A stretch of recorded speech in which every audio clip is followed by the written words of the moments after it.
Hey everybody, welcome to stage 15 of the Stage Clear podcast. I'm your host Tim, this is my co-host James. Greetings and salutations, good people. Hope everyone's doing well out there. Hope you all had a good week. Welcome. We're glad to have you here. If you're catching us on the podcast, audio platforms only, Spotify, Apple Podcasts, wherever you might get it, we have a YouTube channel, Stage Clear Podcast. Check us out there for these short little video segments we have throughout the week that go up about certain topics that are more relevant or that are more catching, more entertaining. There's little 1 minute clips that go out on our social media pages to kind of entice other people to watch. So if you don't have time to listen to the whole thing, we'd love if you checked us out there. Give us a like, comment, and subscribe there. We'd appreciate that support as well. If you're on the YouTube, go check out the audio only versions if you're on a long trip or whatever you might be doing. Sometimes I'm working out and I listen to something on the podcast thing. So just we're always there wherever you need us. You just search for us and you'll find us a Stage Clear Podcast. And we'd appreciate a 5-star review. Tell us what you like about the cast. We'd love to hear from you. That would be great feedback. We can implement it, read it on the air even sometimes. So we'd love to That hear would your be feedback there. awesome. I like that. I like that. That'd Yeah, be right. awesome. Yeah. So the 5-star review will really help us get this out there. Help the algorithm see what's going on, other than just the catchy topics catching attention and bringing people in. We love it all, but we'd appreciate some reviews there. And then, word of mouth is great too. And then also, like we talk about some controversial stuff sometimes. Sometimes it's more laid back, sometimes it's more nerdy, but we do speak up some controversial topics. James thinks Batman would be Captain America. Crazy stuff. So if you disagree, if you have a different opinion, and you can, talk about it, you're comfortable talking about it, we'd love to maybe have you on. You can send an email to stageclearpod@gmail.com if you'd like to, bring up a topic and you want to argue or whatever it is, have a little debate. We'd love to have that kind of content as well. We're open to having that. So just reach out to us on social media or the comments or, stageclearpod@gmail.com for any questions or queries. We'd love to have another question segment. Been a while.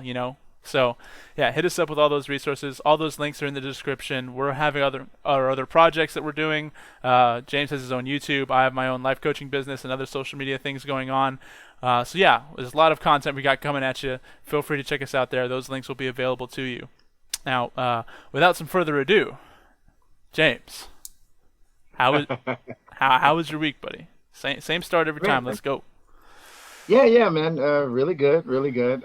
Nothing crazy taking place. It's actually been fairly smooth. I have some people that, have been wanting to connect with me recently, that I've known from the past and all that. My job, since it's summer, they are rescheduling me to kind of like help out a little bit more. I guess other people are not as available in the summer, so I guess it's a good position for me, to be in a position where I'm reliable, so I'm getting more work. But I did actually recently share uh, a video on my YouTube, and I really just kind of addressed the idea of people that had hard lives, or people who even went through traumas and difficulties and abuses when they were children, young adults, or even middle age. But not to make sure that they understand that that doesn't give them license to abuse other people. So I just maybe shared it maybe 2 days ago, and I'm getting a lot of responses from it so far. A lot of views, and so A I lot of guess it's a conversation. topic that, yeah. So people contact me about it, and I think somebody wrote a comment or two. So yeah, it's interesting to see what resonates with people. Yeah, and we'll put that up there in the corner. You can click on it, check that out if you guys are interested. Also, links are, like I said, in the description. That's a really good subject. That's a really important topic. I think you said just because we were abused doesn't give us pass to abuse others, right? Um, Yeah, yeah. yeah, you see that a lot nowadays. Unfortunately, like just in general, like if when we take that pain that we received and we kind of don't deal with it, don't address it, we're far more likely to unleash it upon others that don't deserve that kind of treatment, right? Um, Mm, what's mm. important with that whole topic is that it should stop with us. Maybe we are a victim, maybe something happened to us, maybe it was outside of our control, sure, but it's also important to not repeat it and to not just get into a place where you would be susceptible to getting hurt again, or repeating that again. It's important to just recognize that and make sure that the pain stops with you, and that you can help other people grow through that pain as well, right? And that's all Absolutely. kind of part of it. Absolutely. What take did you take in your video? Just a little snippet, a little summary. Yeah, yeah. Honestly, I've known my share of people that they've actually had some difficult childhood situations, or maybe even one of the things I addressed in my own family. I have people that feel like because they don't have a lot of things going on for them right now, they sort of blame the government, they blame other people, and they even blame other cultures that are doing well, and they don't see it as they made poor decisions, and some of these other their neighbors made more healthy decisions. They see it as, oh well, that person is doing better because they're Indian, or they're you know I don't know, white, or and to Yeah. me it's like that has absolutely nothing to do with it. From my understanding, we're in a country where if you have brilliant ideas and you are resilient and you have something to offer the world, you can capitalize on, regardless of your skin tone. And I just have an issue with people who sort of take that victim mentality. It's Yeah. really something that gets under my skin, actually. There's, I'm sure it does, James, and there's a lot that goes into that conversation of what makes success, what makes us who we are, what makes us act the way we do, and perform the way we do, right? And you can point to a lot of things. There's a lot of things that are, but a lot of it stems from your upbringing as well, right? There's a lot of cultural things, yes, but there's also like how you were raised, and then like what you do, because at a certain point in everyone's lives we become autonomous, like we think about things that we've Yeah. learned up to this point in our lives, right? And then it's like, okay, this is what I know, and then you challenge it, or you just kind of accept what you know, whatever it is, right? But you form it on your own. You either accept it for yourself or you reject it and find your own thing, right? So whatever it is, Yes. it ultimately does come to you, right? But when you think about these like influences of nature versus nurture, it's important that both of those do play a part. And it's funny how people that are kind of obsessed with that victim mentality, or that just kind of are so they can't not see, not that you should not see race, but that's their whole worldview. They can't, every single Yeah. problem is Yeah. stemming from that, Yeah. and that's it. Yeah. Like that determines you out the gate, like how you're going to be in life. That's awful. That's awful sentencing. That's like judging people by the color of their skin.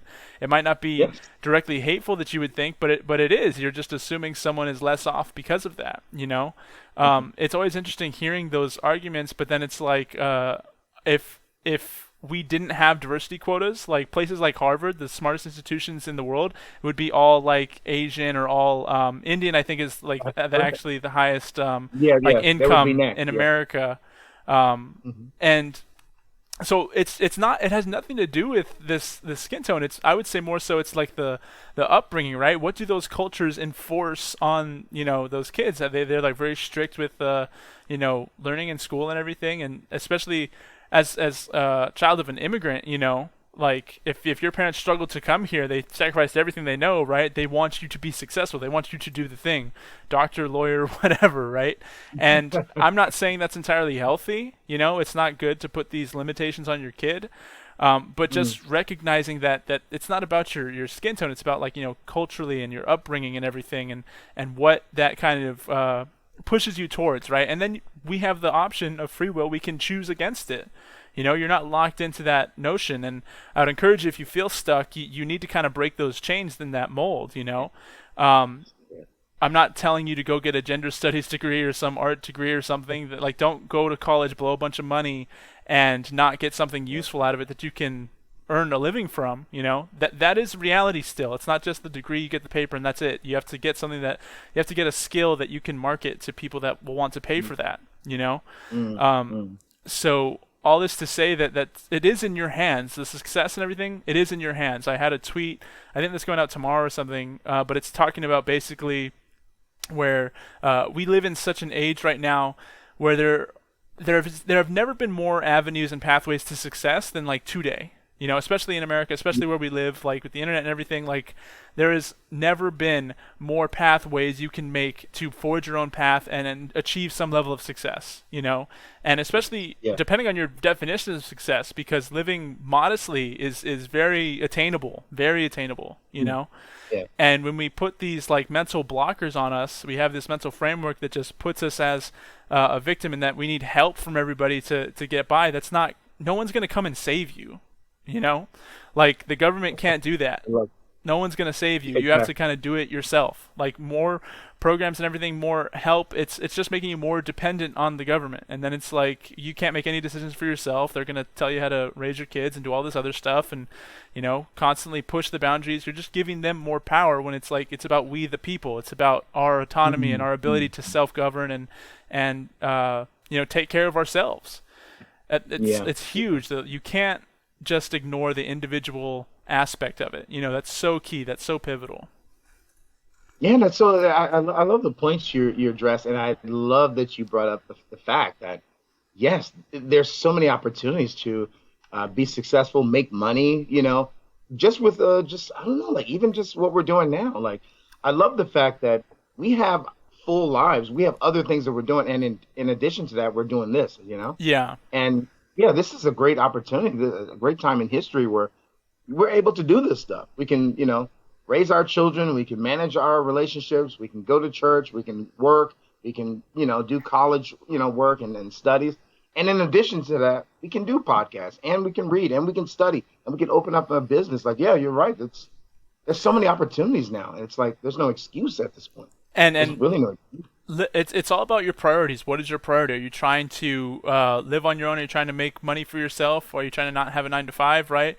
Or are you trying to have a job that you don't have to go crazy for that will give you time to do Mm, what you want in the meantime?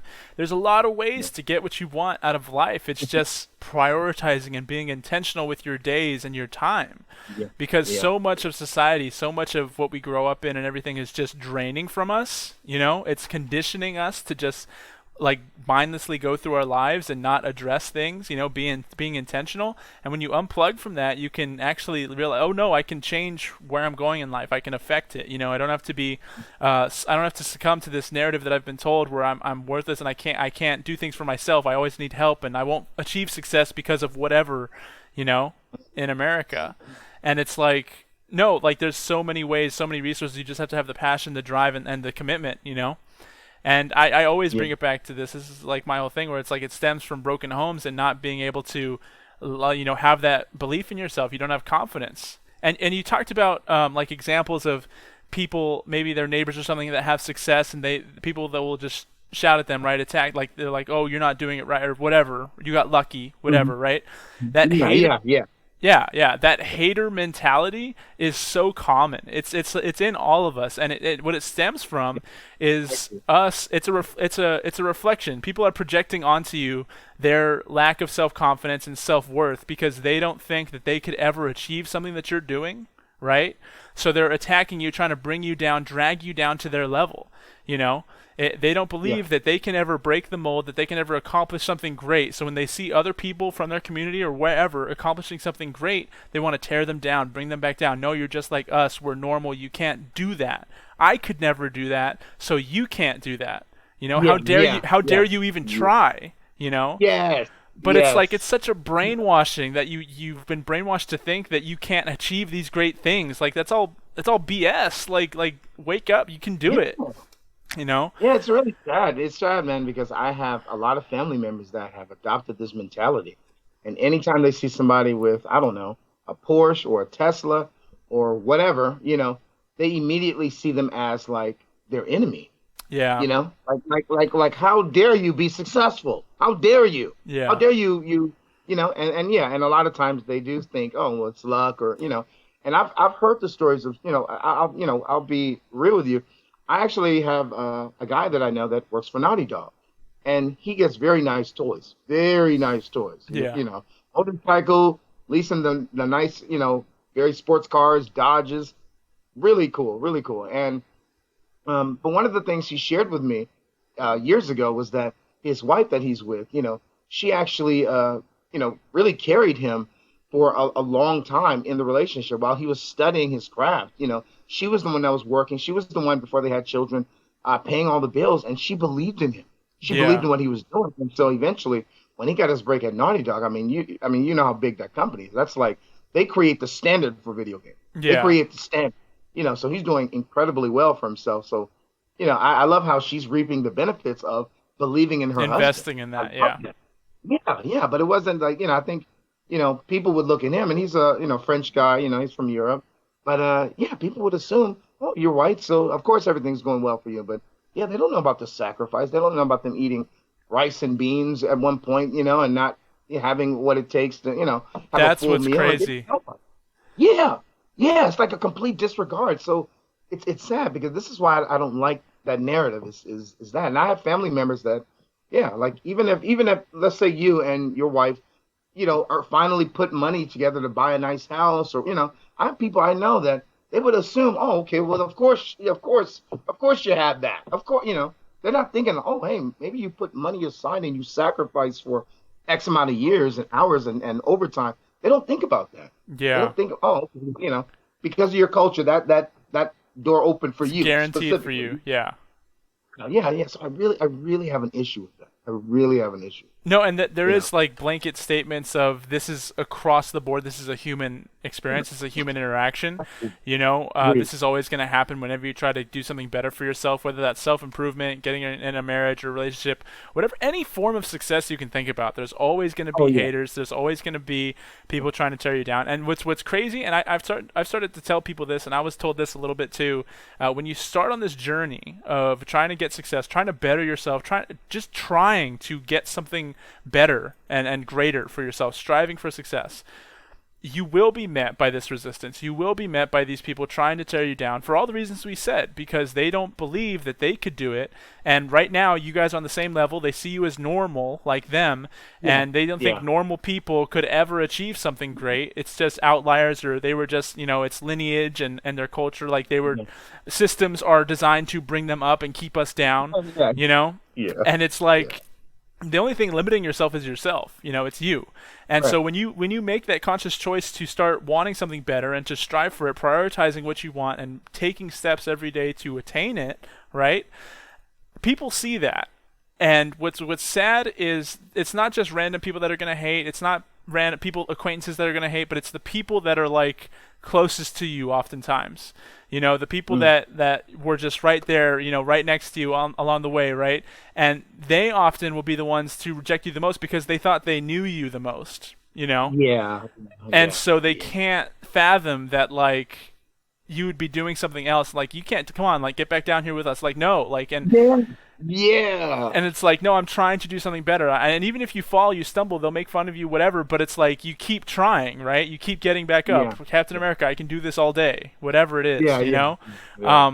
And that's the thing about your circle and who you hang out with. You are a reflection of that, Correct. ultimately. Correct. Same thing with what you consume day to day, whether it's media, technology, whatever you're doing, like food, even, all the things that you're Mhm. submerged with, that you find yourself in, your environment that you create, you are a reflection of that, right? And so when you go on this improvement journey, you find that your circle will weed itself out. It'll start curating itself. It'll change. Like I said, the people Mm. you thought were close to you, they'll become haters. They because they can't see themselves doing something better, right? And that might not always be the case. They might change mind later on. You might be able to reach Mm. out to them, provide a good example, and they'll come along later. But for right now, they hate the change. They can't think of the change, so they'll just reject it. And then Yeah. your growth will attract others to you, like-minded people, other people that are trying to strive for greatness and achieve something of success. So your circle will curate itself to this new level, this new tier of success. And that's it's Mm. hard, but it's a good thing. It's ultimately healthy. And I say a blanket statement, human interaction, because it is like I said, stems from broken homes and parents not building that self-love, self-confidence in yourself to believe in yourself like that, right? You have to get it from somewhere else. You're always searching for praise and gratitude somewhere else because you never think you're good enough.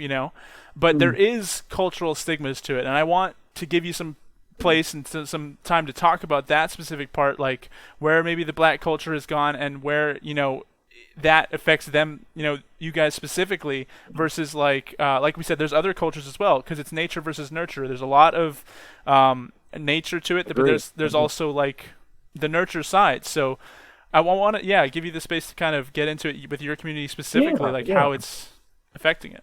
Well, yeah. Yeah. I mean, well, let me just say first off, foundationally, where I stand with this. I understand that every human being inherited this sinful nature, so we are going to have these destructive traits that really don't help us or help other people around us, we already come into this world with those traits. However, I would agree that when it comes to um, the nurture aspect, that does sculpt a lot of a person's direction when it comes to Yeah. upbringing. Like you said, if they were supportive, or supported by family members. And I'll give you an example. When I was, growing up, maturing in my community and stuff, my family, my mother had this whole history of really being, and I'm gonna say she was very sensitive about how she addressed things. She was very I don't know, she was very careful with not trying to hurt other people's feelings. She was very sensitive. And so over time, she actually had some coworkers in Beverly Hills that was working with her at a school. She was the cook. And, they felt pity for her because they realized that, she was always like the victim in a lot of the scenarios, especially the relationship she was in at the time. And this is with somebody else, not my father at the time. But she was with a guy that was abusive towards her, not physically, but more verbally. And it was the type of relationship where she just handed her paycheck to him, and he took it from there. And if he wanted to have another woman parading around that he was dealing with, she wasn't allowed to speak against that. And she didn't want to. She didn't know her value, and But over time, her coworkers, all these white Caucasian therapists, counselors, teachers, took the time, and I don't think they warned her, but they actually took the time to alternate and spend time with her and actually teach her how to address things, how to address things, become more outspoken, to articulate herself, to empower herself, to actually be confident when she's speaking. If somebody says something incorrectly or misunderstand her, for her to wait until they're finished and then correct them and let them know, oh, well, this is actually not what I said. Actually, this is what I meant. Yeah. And those little elements, I noticed that it was it changed her so much that it empowered her to understand her value. And long story short, the guy that she was married to at the time actually burned down the house that he bought her because he was so angry with the fact that she completely changed and was no longer like a slave to that relationship. And she moved on, but she empowered all of us, her children, with those abilities to be able to speak, to My confidently goodness. speak. And What a yeah, story. man. Yeah. Yeah. And I have a YouTube video I put on. I think I called it, why I talk white and all that kind of stuff. I call it, but, Yeah. that's what I label it. But yeah, so I go into the story with that. But yeah, it's so fascinating. And so, but I watched how even in my own community, I was attacked because I didn't speak like everyone else, and I always thought that was an issue. I actually was getting angry with my mom that, hey, why do I speak this way and I don't speak with slang like everyone else? Why are the girls not responding to me like they do the other guys? And it wasn't Yeah. until I started to get older and I started to start to go to work, my coworkers, regardless of their culture, really enjoyed my work ethics and how I articulated myself and all those things. So, but in my community, there was always this perception that we're oppressed. We don't have as much as everyone else. Anytime somebody else is doing well, it's because of the color of their skin. It's not because they're working hard. It's not because of that. That's not even a consideration. And I'm not saying everyone in my community, but it was just a universal understanding. And I started to kind of like wonder, like, why are there so many people in my community? I mean, even pastors, black pastors, that would give this impression that our community, this is what's happening, and we're being oppressed. But it was just like this understanding that you use the black card anytime things get hard. Use the black card. Oh, hey, well, the reason why this is happening is because I'm black and my people are oppressed, and this is our history. And every time something happened, oh, well, hey, James, why haven't you, made it to work on time? Well, it's because my community and things, I'm oppressed. And so there's a lot of us that we say, okay, well, I'll just use the black card. I'll use the black card. But yeah, it's a really sad perpetual cycle because even though I'm not submitting myself to that philosophy, I mean, majority, I'm going to say, fall into that, and they think it's their default setting. To them, it's like, yeah, well, now all else fails, use the black card. Hey, I'm oppressed. But yeah, I just think it's really sad. It's really sad that it's a very common, and this is the last thing I'm going to say, and this is the saddest aspect about all of this. I noticed that my older family members were teaching the younger generations about this almost hate, almost hate. It was almost like perpetuate and teaching it to the younger generations, and then the younger generations, who obviously, of course, never even experienced slavery or anything like that, they're under the impression that they're enslaved in some way, and they start having developing these negative, just thoughts about people of other cultures.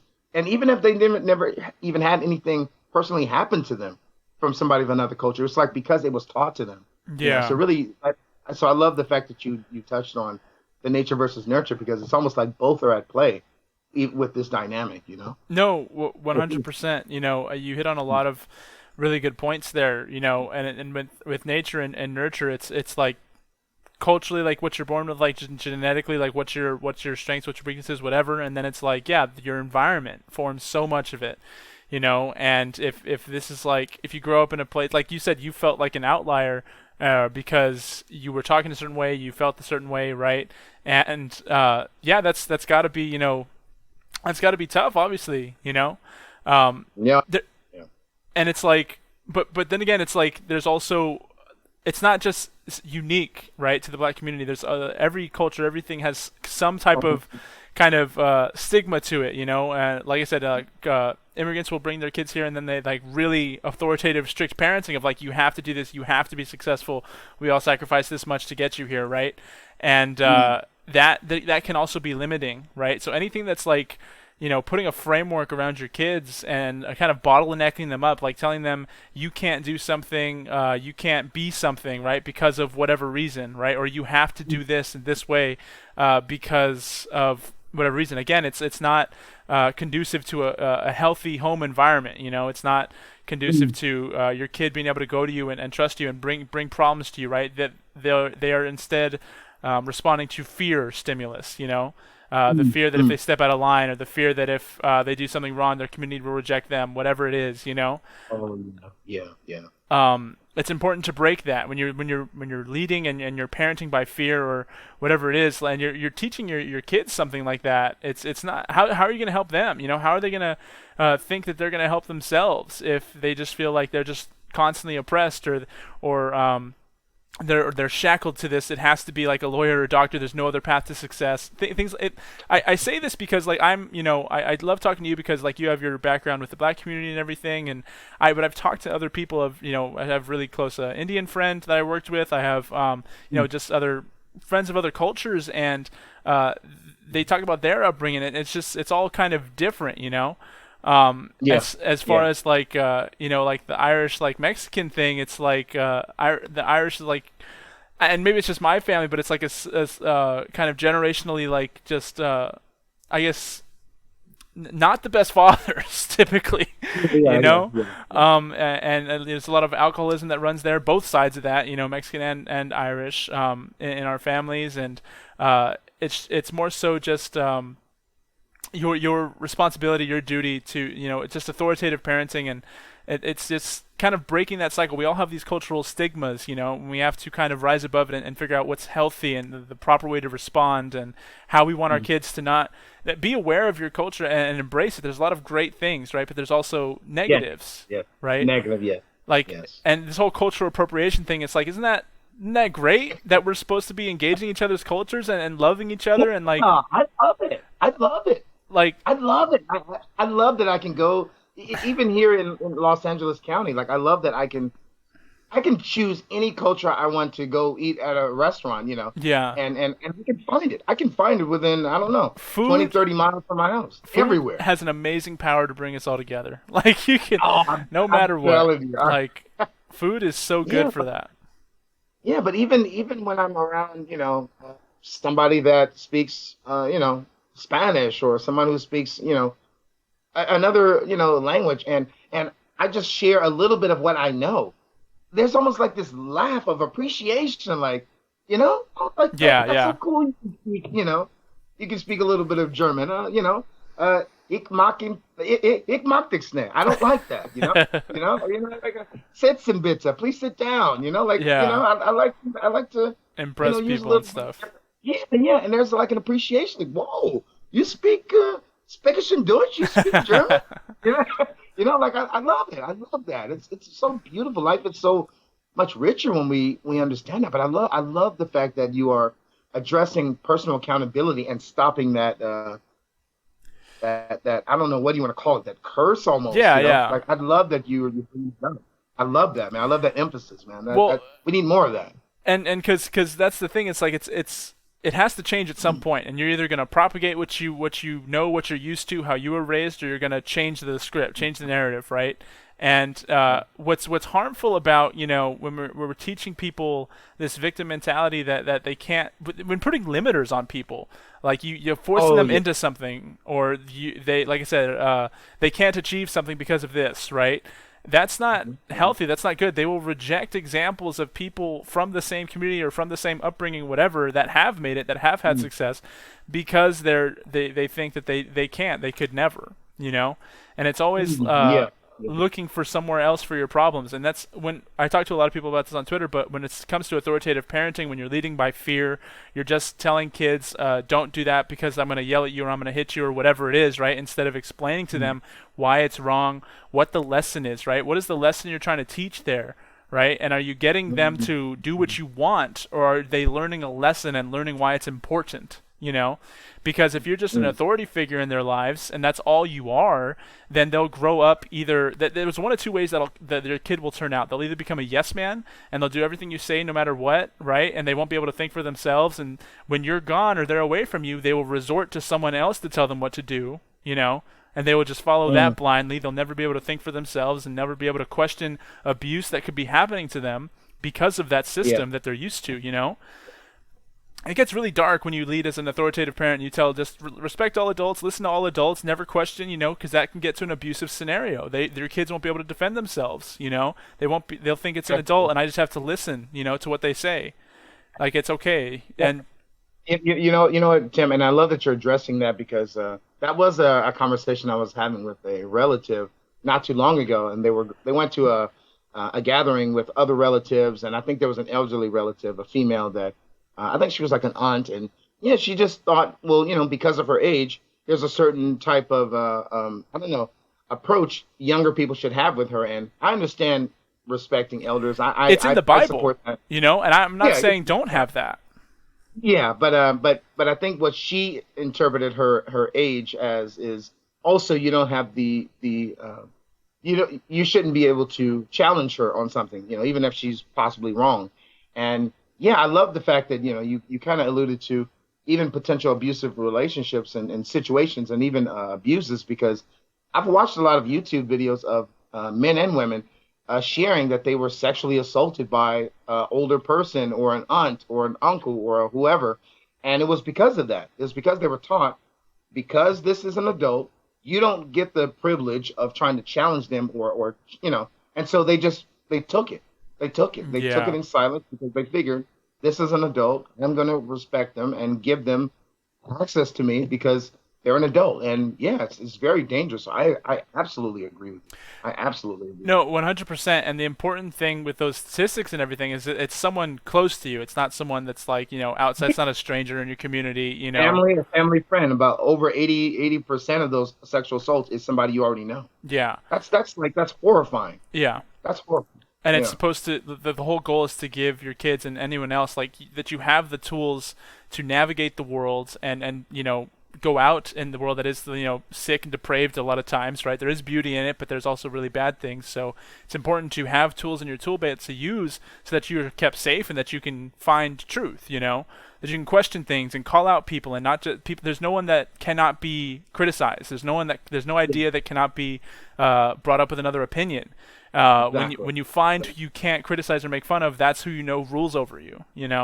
I Mm. forget which famous person said that, but that's kind of like a big part of it. So when you lead by authoritative parenting in the home, again, it'll develop either a yes man like we're just talking about, and all the things that stem from that, or it develops Mhm. someone rebellious and that will never submit to you, that will reject you, right? And that will always like hate you and you'll never have that connection with them, right? And then they will Mm. grow up and you just won't foster that with them, and they'll always be hateful, they'll always be spiteful, they won't ever have love and trust with anybody. There's two Mm. sides to that coin. And so it's Mm. important to know that balance. And a big part of what we were talking about this week on Twitter with some people was when you parent, and there's like the authoritative side that I'm always preaching out against, but there's also the other side that can be abusive. Hyper tolerance, hyper whatever they do is okay. The kid is like, whatever they want they get, spoiling the Oh kid. yeah, yeah, yeah, They have no yeah. respect for anybody because they think the world revolves around them, and you see it a lot in the culture today. Everyone's so focused on my feelings and my truth, and everyone has to subjugate themselves to my feel. You can't interact with people. And that's also a problem. It's also a form of abuse. I would agree with you. And being somebody that has worked with children for a little over 20 years, I have seen plenty of children. Uh, they were parenting the parents. You know, the parents are trying to say, "Hey, we're not going to do this, Johnny." And Johnny's, "No, we are going to do this, and we're going to go to McDonald's, and we're going to go to such and such, and we're going to stay here, longer because I want to play with my friends." Oh no. Even though, yeah, I know you have an appointment. Yeah, you told me, but I want to do this. And so the parents are like, okay, Johnny, just a few more minutes. And it's like, Yeah, yeah. right. They're there for another hour. Like, Yeah, yeah, yeah, and it's sad because it's and then of course there are a lot of children that they grow up and they expect everyone else to accommodate them, and the world doesn't operate that way. it doesn't. You know? It doesn't. Yeah, it really doesn't. It really doesn't. And so that's why it's so important to foster this healthy relationship and teach your kids the lessons. Don't what are they learning from your interactions with them? Are they just afraid of you? Are they just doing what you say because they know they'll get hurt either physically or emotionally? Or is it like, "Oh, this is the right thing to do. I need to shower, whatever, so I'm, as a member of society, whatever, right? I can actually interact with people. I'm not smelly, whatever." Or like there's a schedule that needs to be kept. I want to get to my thing, so we got to let dad, get the family to this thing, right? It's a balance, and it really kind of just stems from treating them like another person instead of someone that's your property, that you just own, that Correct. Correct. it, I love that. Yeah. Yeah. it's important to have respect for them and get on their level and talk to them and have that conversation, right? And I think a lot of it stems from the reason why we don't do these things, historically at least, and because there is power trip, because we do fall into that ego, and we do really get into the parenting mode of like yes or no, and because I'm this person, I'm in this role, I command and need respect, and it's Mm. like I said, like there should be a genuine respect, but again, all that stuff is earned, just because there's no like entitlement. That just because you're entitled to it doesn't mean you can't earn it and make it worthy and make it just. You don't want to get that the wrong way. You don't want to get that through fear and whatever else. You want to get that through love and nurturing, because your kid will end up a problem and they'll have to deal with this stuff their own, or they won't, and they'll suffer Yeah. for it. They'll either deal Yeah. with it and have a breakdown at some point and have to grow themselves through all that pain, or they'll just go through life oblivious and continue the cycle of hate and fear and just constantly Mm. reverting back to what they're used to, how they were raised and everything. Mm, mm, mm. I love that. I love that. Yeah, that's so true, man. That's so true. Wow. I love that. I love that. I So love that. I want to touch back on because this is a great topic. I love how we're starting off today. Um, Yeah, yeah. you've Really good. expressed before, coming out as a black conservative, and even as a Christian too, this happens a lot as well. Um, where it's like when you're expressing these views and you're talking about a different point of view than maybe the norm or whatever. Especially for us, we both grew up in Southern California and everything, right? So there's like a typical stigma there. But just Yeah. seeing as someone outside of that community, at least for you, and how what is the hope there? Because there are people that have your views. You're not alone, but like I think we both agree that the mass majority, always will vote Democrat or always will do whatever else because people are conditioned to do that. Like I said, from the home, from people telling them that all the time that they're victims. Like, is there Mhm. is there hope? Is there a change coming? Is it what's the future kind of leading towards? Is it always going to be hard for people like you? And I it's funny because my very first YouTube video, and I'm almost thinking about redoing it, like keeping it up, but like redoing it. But I really was talking about the idea of there being so many people on the political right that are really committed and devoted to the conservative values and things like that. But when it comes to their Christian foundation, it seems to be like there is no foundation.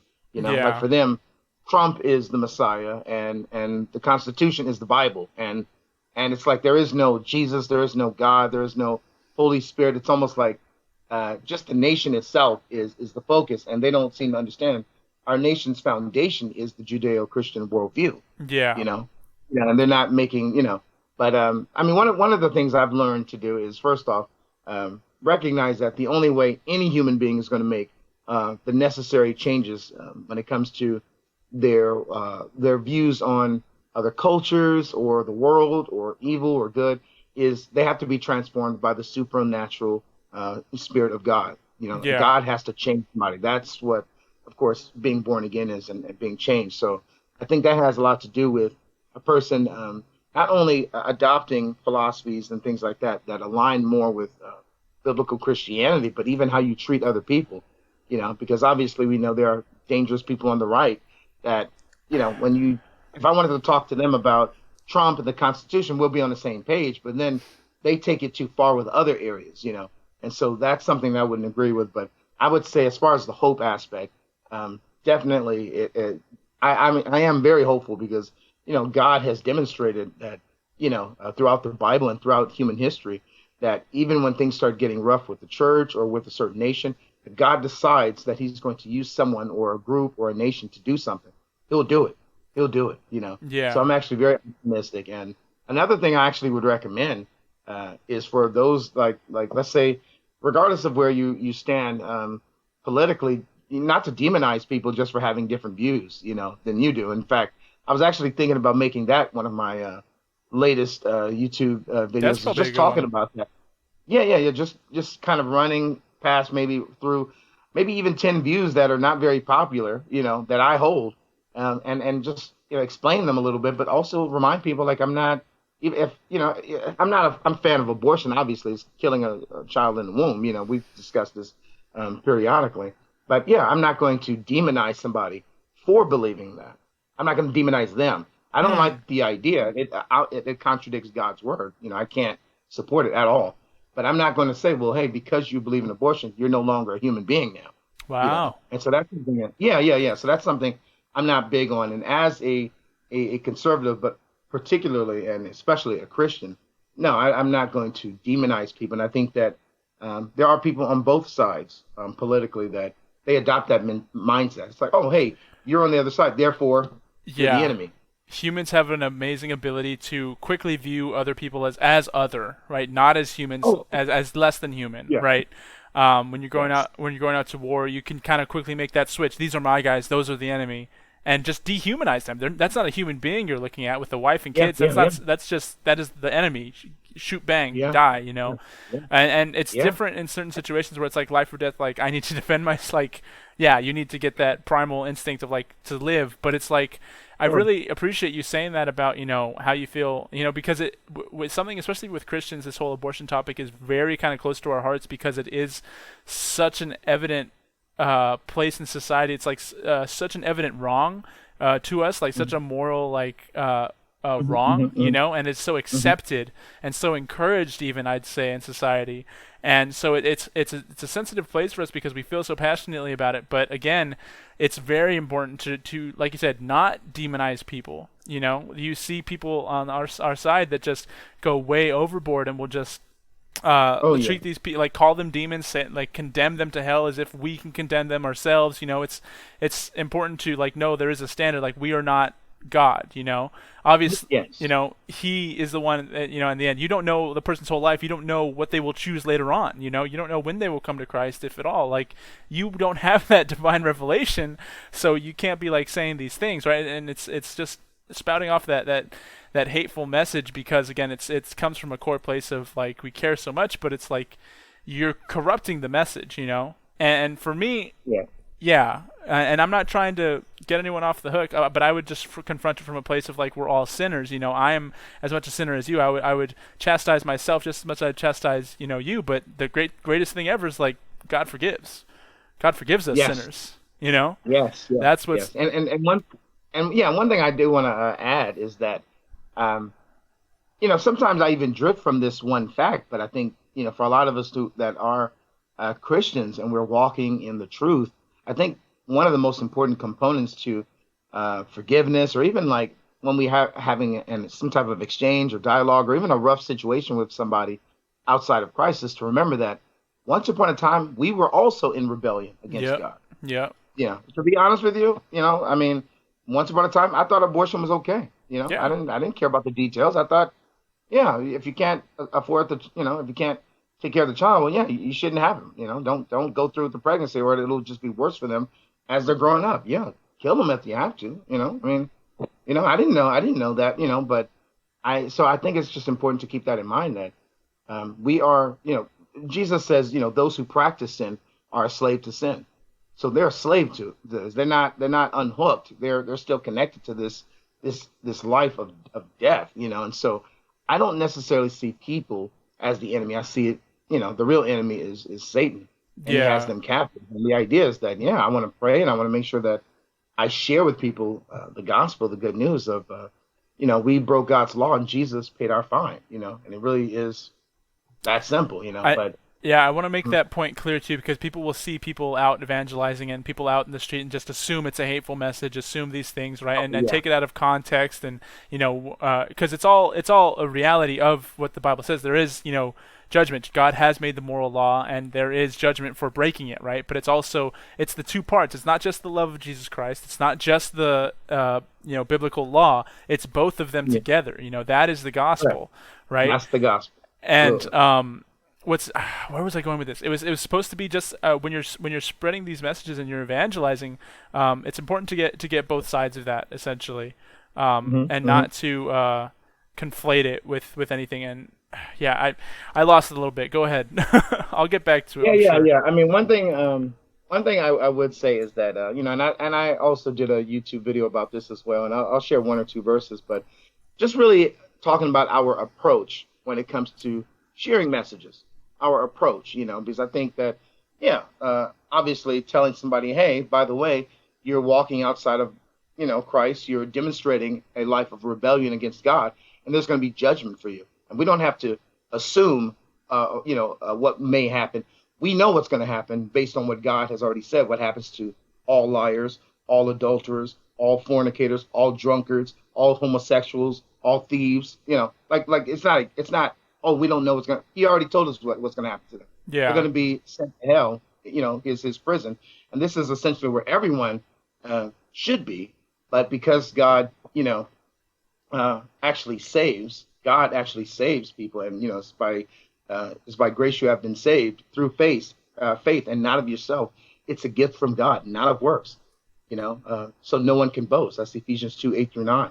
So it's God who reaches out and pulls people out of this. But I just wanted to say, want to share a verse real quick, and it's interesting because it just kind of talks about being mindful of our approach. And it's a real simple verse, Proverbs 15:1.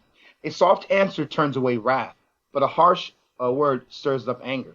You know, so I love the fact that it's just saying, if you use a gentle approach with somebody, it'll turn away wrath. It'll turn away somebody's anger. But Yeah. if you use a harsh approach, yeah, of course, you're gonna get in an argument. Of course. Now, and I understand, regardless of, there's some people that are not gonna like what you're saying anyway. But our tone, we have the ability to decide what tone we want to use when we're telling anybody anything, even if Yeah. we're with our buddy and they smell bad. We can say, man, you stink, man, or we can say, oh, hey, man, take them to the side and say, hey, I've been smelling you all day. Maybe we should hit the shower before we head out or whatever. But something. But the tone is very important in regards to anything we're talking about, anything. If you So want to get a message across at all, the tone is vital, right? And I watch a lot of content about like because these confrontations are always entertaining. Like that's like the hottest YouTube content of like people like arguing about something from opposing viewpoints on like on the street or whatever wherever it is, right? And a lot of times it can get hyperbolic. People are very emotional, passionate about these issues, for their own reasons, their own worldview, their own upbringing, all that stuff, right? But they find themselves on opposite sides, and a lot of times there's a lot of hyperbolic nature to it. So it's what I always like kind of look for in someone. Maybe I agree with the person, maybe I disagree with the person, but it's about their ability to converse with another human being and not just shade them as other and just be disrespectful and not have a dialogue. Not because surprisingly you would think that these people like wouldn't want to have a conversation because they disagree so much that they just leave. But no, they still feel so important, so they have to attack these people for even yeah, thinking the other yeah, way, right? Yeah, yeah, And it goes both ways, Christians and whoever else. It happens on both sides, but it's important just as humans. If you want real change to happen, if you're actually trying to help somebody, if you're actually trying to change somebody's mind, it has to come from a place of love. It has to come from a place of care for that person. Again, the whole call to evangelize, it's not calling and telling people about hell and taking that, it's not just fear mongering. It's about having a genuine love for your neighbor. And if you love somebody and you know that they're going to do something that is harmful, you know that they're going to do something that is wrong or will get them killed, or you're going to tell them, you're going to are you just going to let them walk off the cliff, or you're going to shout and be like, no, stop, wait, look around, what's yeah, happening, yeah. that's where this whole True. thing is coming from. When we're evangelizing, when we're preaching the gospel, when we're saying things like that, and I would even extend it to other philosophical debates maybe that aren't. Everything is kind of rooted in the Bible. All these problems it does have biblical foundation, but secular arguments in as well. It's about the tone and it's about where you're coming from, and I think on both sides, whatever side you're on, whatever issue, you should realize like that's another human being. They're worthy of respect. Yes. That's someone made in God's image, and the conversation should be as fruitful as possible. As tempting as it is to just like go in the low road and meet them where they're at. You always talk about the fool verse, right, where they're Yeah, arguing with yeah, somebody. You can say it if you know it by heart, but yeah, yeah. Never answer a fool according to their folly, unless you be like them. Yeah, Proverbs 26:4. yeah. Yeah, first So verse I ever. Yeah, Um, and so I always try to like when I'm interacting with people, whenever it is, I'm always trying to be respectful, give them grace, right? And when you're talking about maybe the transgender argument itself, and it's hard in that space because it's like to be respectful, to get them to talk and be able to feel accepted, whatever you would want to address them how they see fit, in a respectful manner. But it's also about what is reality and what is around us, right? What is objective, and that's with reality and morality. There are objective realms to both of these things, and our mm, fallible human minds can mislead us to mhm, not view reality in both senses: morality, the objective, like the objective moral realm, the objective reality realm, right? mhm, There's tricks your mind plays where you can get tricked in both realms, which you don't mhm. understand what is objective in both realms, right? So Exactly. yeah, in that sense, I would always come at the place of like respecting this human being, loving them, and whatever I can do to get them to keep talking, so we can understand where each other is coming from. That's how this real change is going to happen. If you actually care about something, you actually want to change something. That's how it happens. It's not through comments. It's not through social media arguing. And I'll even try there a little bit. I'll try to like, but it's so like so much performatism and so much trying to one up each other. Yeah. I'd say if you're ever trying to really change somebody's mind, get them on a call. If you care that much, reach out to the person like a human being. Don't give this confrontational other feeling. Rise above your temptations to like, lowball, even if they do. It's Mhm. important to, like you said, not answer a fool by their folly. So. Yeah, yeah, of course. Of course. You can avoid a lot by not engaging to that level. Yeah, it's very fascinating. I love how the Bible provides so many different tools to even like the most complex issues, and it's so easy just obey God's word and familiarize ourselves with what God says, and it's like, wow, thank you, Lord, for providing this clarity, with how to handle this stuff. Yeah. Love And it. um, it's so interesting when you're talking about like the revelation of God and all these things of people that like are outside of faith, that are not saved, and they have all these objections, right? And it's like leading from their view on reality. And I've heard a lot of people, even we got some comments on our thing. One of the small videos went up, then it was like I think they were just asking about how do you know God exists, or so. I don't know. It's something like that, right? And it Mhm. really just stems from and we've talked about this before, but the miracles, right? People are always saying like, just show me a miracle, just show me one. Like I've never seen one or whatever. All it takes is one, but they have no evidence. Like that's like people say that so candidly, like they know, Oh like yeah, like yeah. they've gone through it, like they're theologians or anything. There's no evidence to support it. It's all farcical. It's all just stories or whatever. It's just another myth, right? Um, Yeah. And it's like the whole Old Testament is just a huge story of God constantly revealing himself through miracles, constantly showing himself through works, and the Israelites constantly rejecting him. And him, it's really a story of his patience and his love and his mercy to constantly put up with it and constantly keep his promises, and no matter how many times they reject him and rebuke him, despite literally seeing these miracles. So seeing them today, like an open, there's not something that would be enough for the skeptic. There's always going to be something more that they need. Absolutely.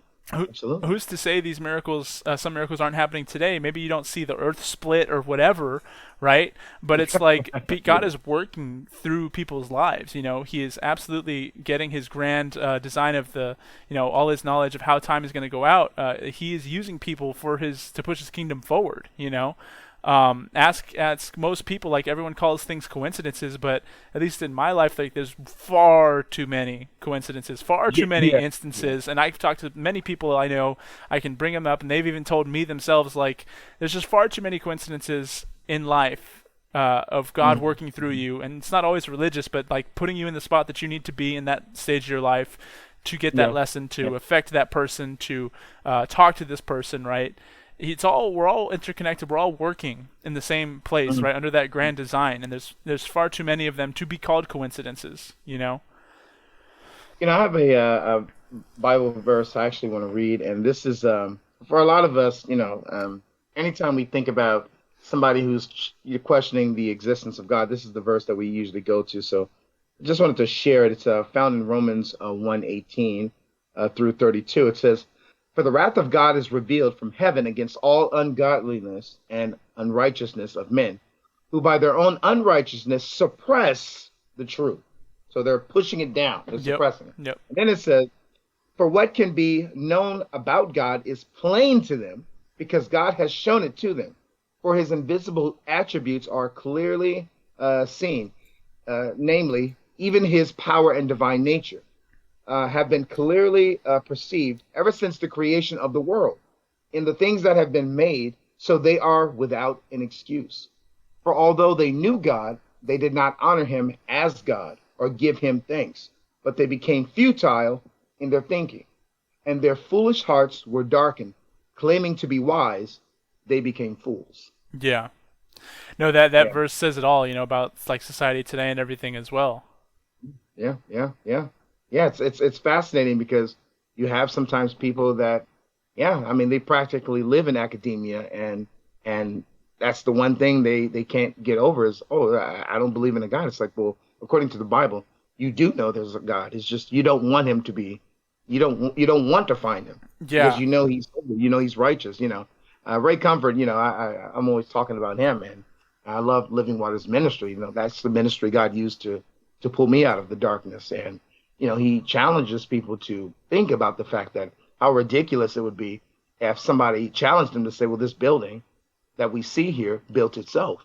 And we would all agree, whether you're Christian or non-Christian, that's impossible. Yeah. And he says, well, just because we don't see the builder doesn't, it doesn't mean that we don't believe, there wasn't a builder. Like, the building itself is evidence there was a builder. And it's the same thing with a painting.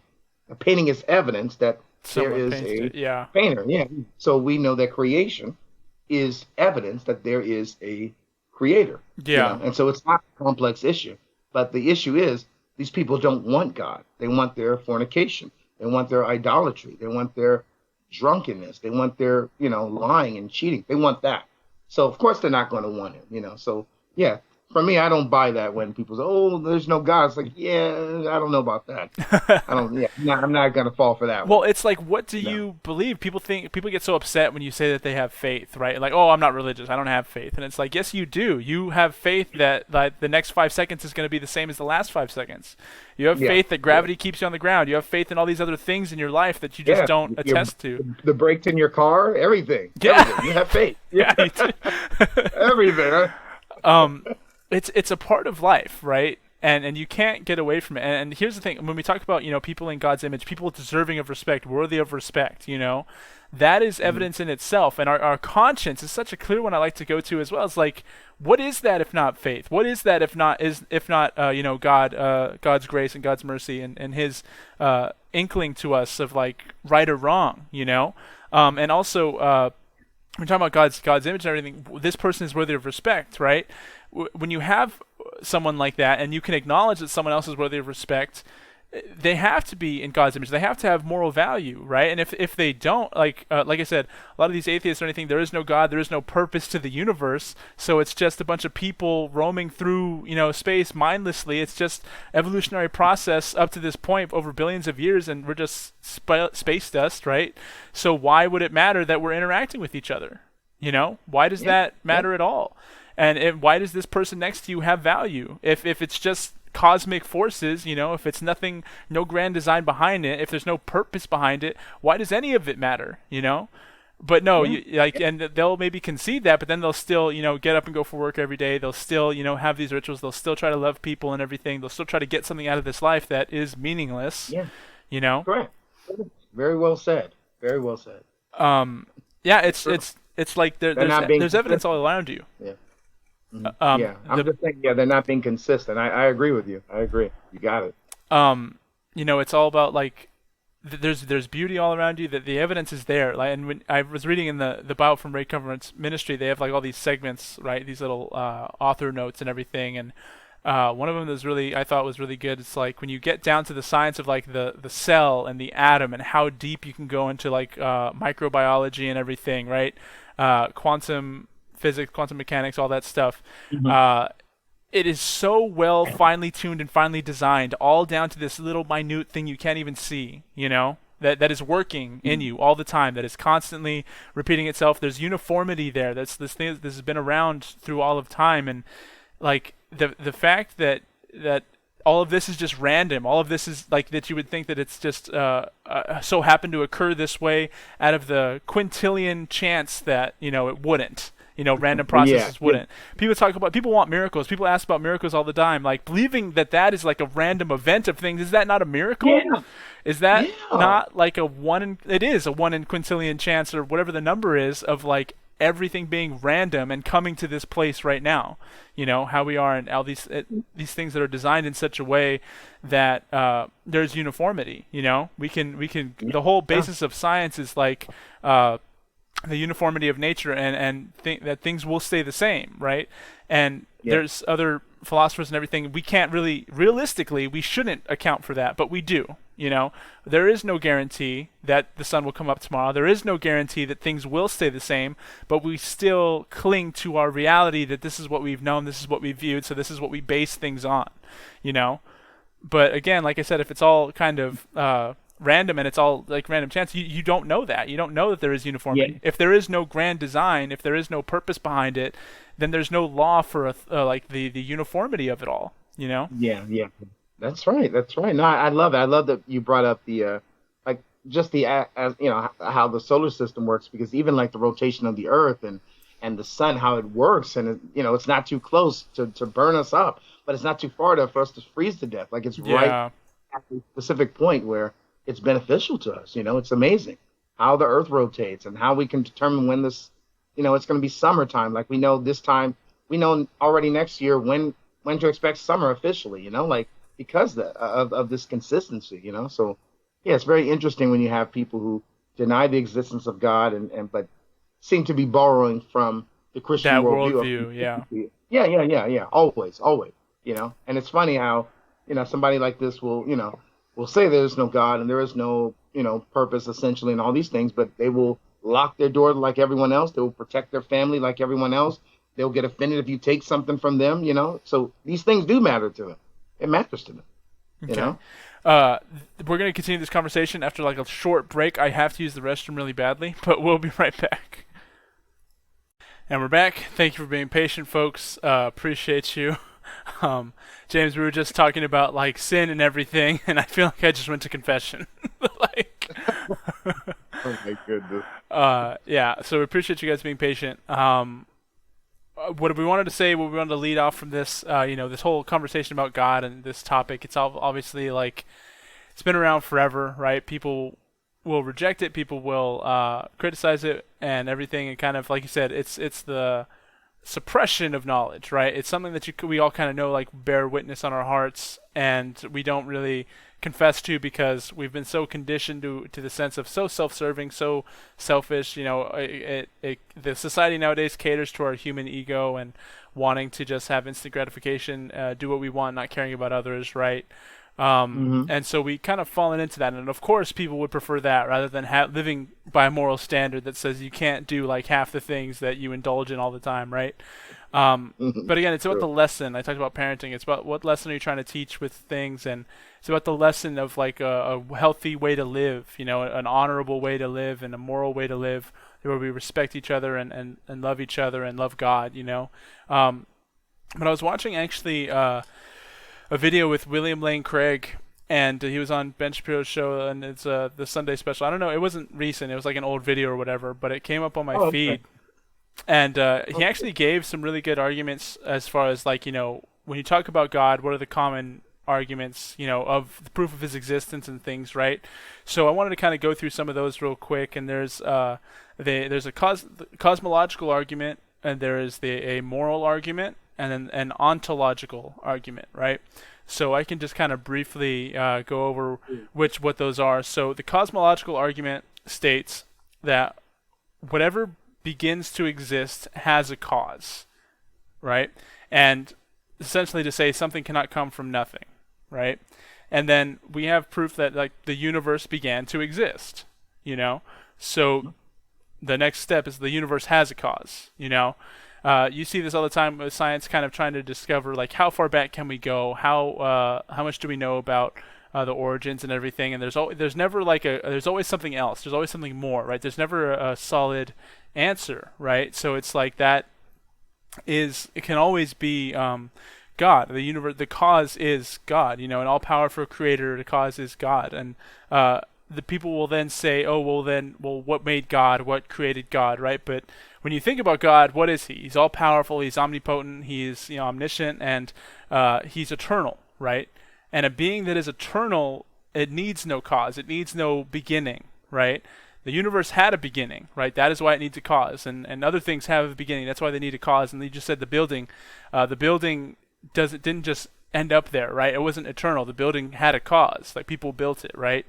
So Hmm. again, the cosmological argument: the universe had a beginning. The universe has a creator. Hmm. Um, so people will, argue whatever side, but it's like you can't really get away from that fact, right?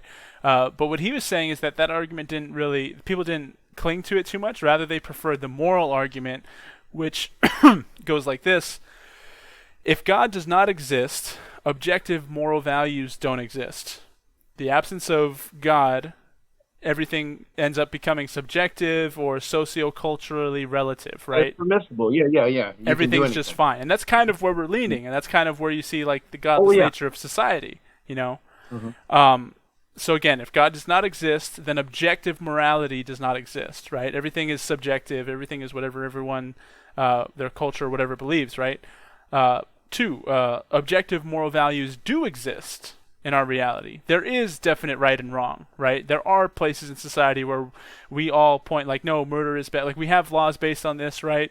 There are objective right and wrongs. The society is making a lot Right. of things gray right now, trying to, right? And people are afraid to call out objective right and wrong, but there are objective right and wrong. Moral values do exist. Ergo, Hmm. God exists because you cannot have those without God. Again, if you think you can, you just believe that it's all social, culturally relative. You think it's all subjective to people. But that line of thinking, we've talked about it on this podcast before, it's very dangerous. It's very, harmful. You don't. Historically, it shows us that that's just a awful way to go about it. There's different cultures all the time that have different views on things, but there is no culture that is like we're all human, we're all sin, we all have sin, we're all fallible, right? We're all have these faults, and there's no perfect culture that can point to it. There's nothing on this earthly mortal realm that has this objective standard, that is this objective what's it called, example apart from Jesus Christ, right? He was the one sole example that ever walked this earth of an objective, perfect life and a perfect sinless existence, right? And it's because he is God. He's God's son and everything, like the whole, all Hmm. of them. So when you don't have God, there are no objective morals to it. It's all social. It's all what we were raised with. It's all the conditioning that we're around, right? And like I said, historically, it leads to bad things. Like with all of propaganda and everything, like Hitler was able to do something awful and terribly bad, and all these people went along with it, because they thought they should, or they had no other option, or they thought it was the right thing to do. There's multiple examples throughout history where that happens because there's no one that will call out objective right or wrong. No one will stand up for these things, right? Because it is all subjective, right? And we're getting to the point now in society where it's all your personal truth, versus the truth, right? Yeah. And it's like versus the reality that we live in, and that's a dangerous place. And so people will oftentimes, like I said, they criticize this by saying that it's in our genetic code. This objective morality, it's not with God. It's just us societies, like social structures and morals. And like I said, historically, it's not. It leads to problems. There is no objective example of that. And Mm. yeah, he gives a law an example, and I'm not going to try and explain his part of it here. I have the notes on it, but I'm not going to try and like give it of why that's a genetic fallacy. You can go ahead and watch that video. We might link it in the description. But Yeah, that's good. yeah, so that's basically the moral argument, though, that there is no objective standards without God, and that there are objective standards, so that God does exist. And just for the record, that is my primary argument when I'm speaking to atheists and people who reject God's existence. Is that's usually my first argument is, if there is no God, then everything is permissible. We can do anything. And then they would say, well, no, you can't. And I'll say, It's well, like why? why not? Yeah. Why not? And that why, once you start exploring that, it's very difficult for them to argue why certain things are wrong or right when there is no God. Yeah. It's How are very you going to difficult. say it? It's so difficult. Yeah, because I can say I know that stealing from other people is bad because God said. But then they may say, oh well, it's not really conducive to society or something. And then you could say, well, there are a lot of people that maybe I don't know that there are people that like I don't know Robin Hood. You can steal and give to the poor. Yeah. Somebody would argue that. So it's like yes, it's very difficult to argue when you don't have God as the foundation. It's very difficult. Well, it's Very like difficult. when you're talking about like people's truth and how it's all subjective, and you can't force your morals on someone else. It's like that's only a conversation up to a certain point until it threatens someone else's life, or until something else like that. You don't say that to the murderer or the rapist. Like it's not their truth. They are wrong. It's a horrible thing to do. Correct. And Correct. anyone would agree with that. And people will sometimes say, oh well, we have laws that say against that, right? First of all, where did those laws come from? First of all, what There is you that go. foundation that it is built on, There right? you go. But There you go. also, there were also laws that were bad. Not every law is good. There were laws throughout history that and led to the abuse and murder of lots of people, and even slavery. Yeah. That was law at some point. And it takes you can't have law as your objective morality. That doesn't work. Otherwise you're Hmm. subject to these evil things. And yeah, I'd even argue abortion now. It's legal under law, but that doesn't mean it's right. That doesn't mean it's right or wrong.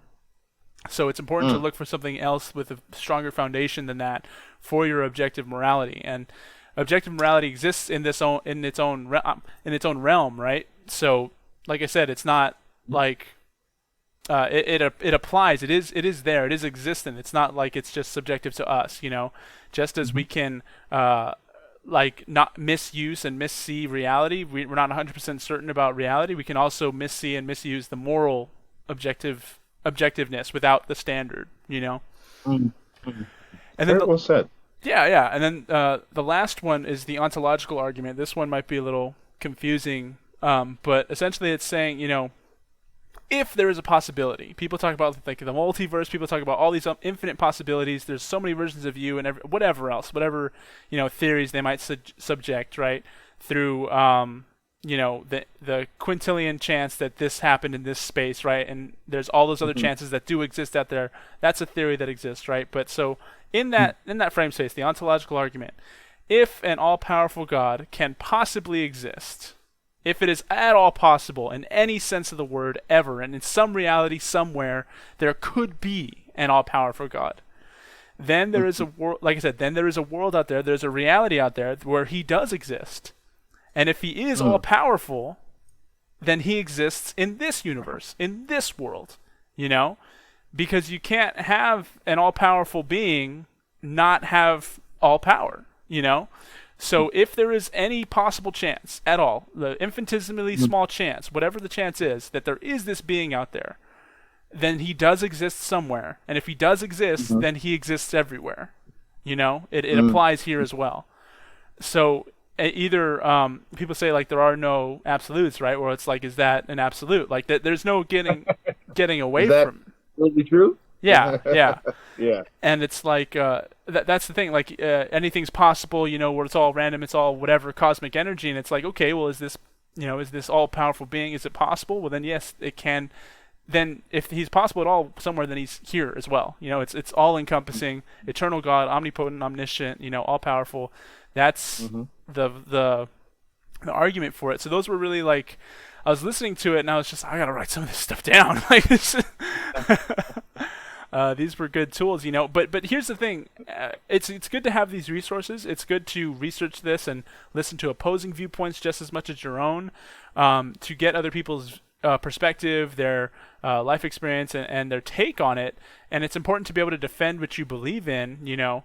But again, where does all this stem from? It stems from like you still have a core value. You still it's still laid bare on your heart. You still know this is a reality. God does exist. You know, we do know that, and it's like I said, I can play up arguments other people said and all that stuff, but again, it comes from a place of like this is real and trying to express that to other people, right? It's not just Mm. coincidence. There's more to it. It's impossible for it to be coincidence. You don't believe in miracles, then how did we get here? You know, what is this miracle of life without God? You know, without what is Mm. how is it a miracle that all of time and there is uniformity and it's not all random BS that we see everywhere, but there is predictable patterns in society. There is predictable patterns in science and nature and everything, right? How does this all exist if not, you know, designed, if it doesn't have a cause, you know? Um, Mm. So yeah, no. very true. I know we cut it short there for the segment because I had to use the restroom, but I did want to get that out before we got off that topic. Yeah, no, that's good. That's good. Some good information, defending the existence of God. It's a responsibility we have, you know. Hmm. Yeah, I dig it. I dig it. No, I think that was cool. Well, I appreciate your seal of approval, James. Of course, sir. Of course. Uh, Especially, yeah, William Lane Craig. He's a Solid respectable. dude. Look him up. Yeah, Really yeah, good yeah, philosopher, theologian, all that stuff. yeah, yeah, yeah. He was one of the few that actually taught me that Christianity can be very philosophical as well.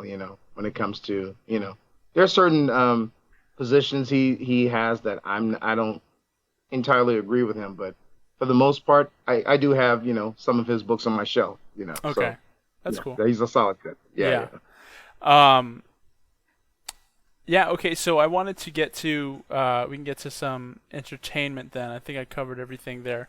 Um, did you, so what do you got for us, James? Any games, any movies, anything you saw this week that was cool? You know what? I am planning on seeing the new Jurassic Park World movie, Jurassic World. I think they're bringing back like a lot of the classic key characters from the first film. So I haven't Yeah. seen it yet, but I'm looking forward to it. Definitely looking forward to Thor. Of course, we've discussed this next That's in month. July, yeah. Uh, I had to look yeah. because we thought it would came out already. I'm like, did I miss it? Is it already out? Oh, Like, really? I actually thought it was going to be June at first, and then I me thought, oh yeah, too. July. I was Yeah, like, it's like okay, I early have some July, time. right? Yeah. Yeah, yeah, yeah.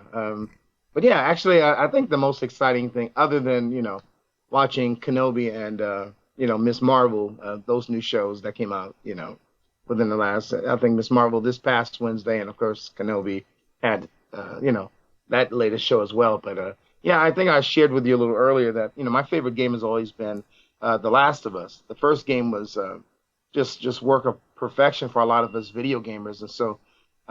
A lot of us would argue the second one didn't do the best work with a follow up. It kind of went into another direction. We didn't entirely care for. But the first game, I think I shared with you that, this coming September, it's it's sort of like redone. I don't know. It's not a remake, but it's more like it's revisiting the story, and I don't know how many changes it's going to be. I mean, there's a lot of scenes that are compared to the old game versus now, and it looks really up to date, showing the detail and the capability of the PS5. So really looking forward to that. I'm pretty sure they're going to add a lot of other dialogues, and but on top of that, next year we do have the Last of Us TV show that will be released, and I don't know how Pedro Pascal is managing Mandalorian and starring in this as well, but Uh, he's doing it. yeah. So more power to him. More power to him. And yeah, yeah. But I'm looking forward to I'm looking forward to the watching the Jurassic Park movie. Definitely want to get your thoughts on the Kenobi, latest show because got a glimpse of Vader as well. And Yeah, yeah, that's very again, right. interesting. Yeah, yeah, yeah.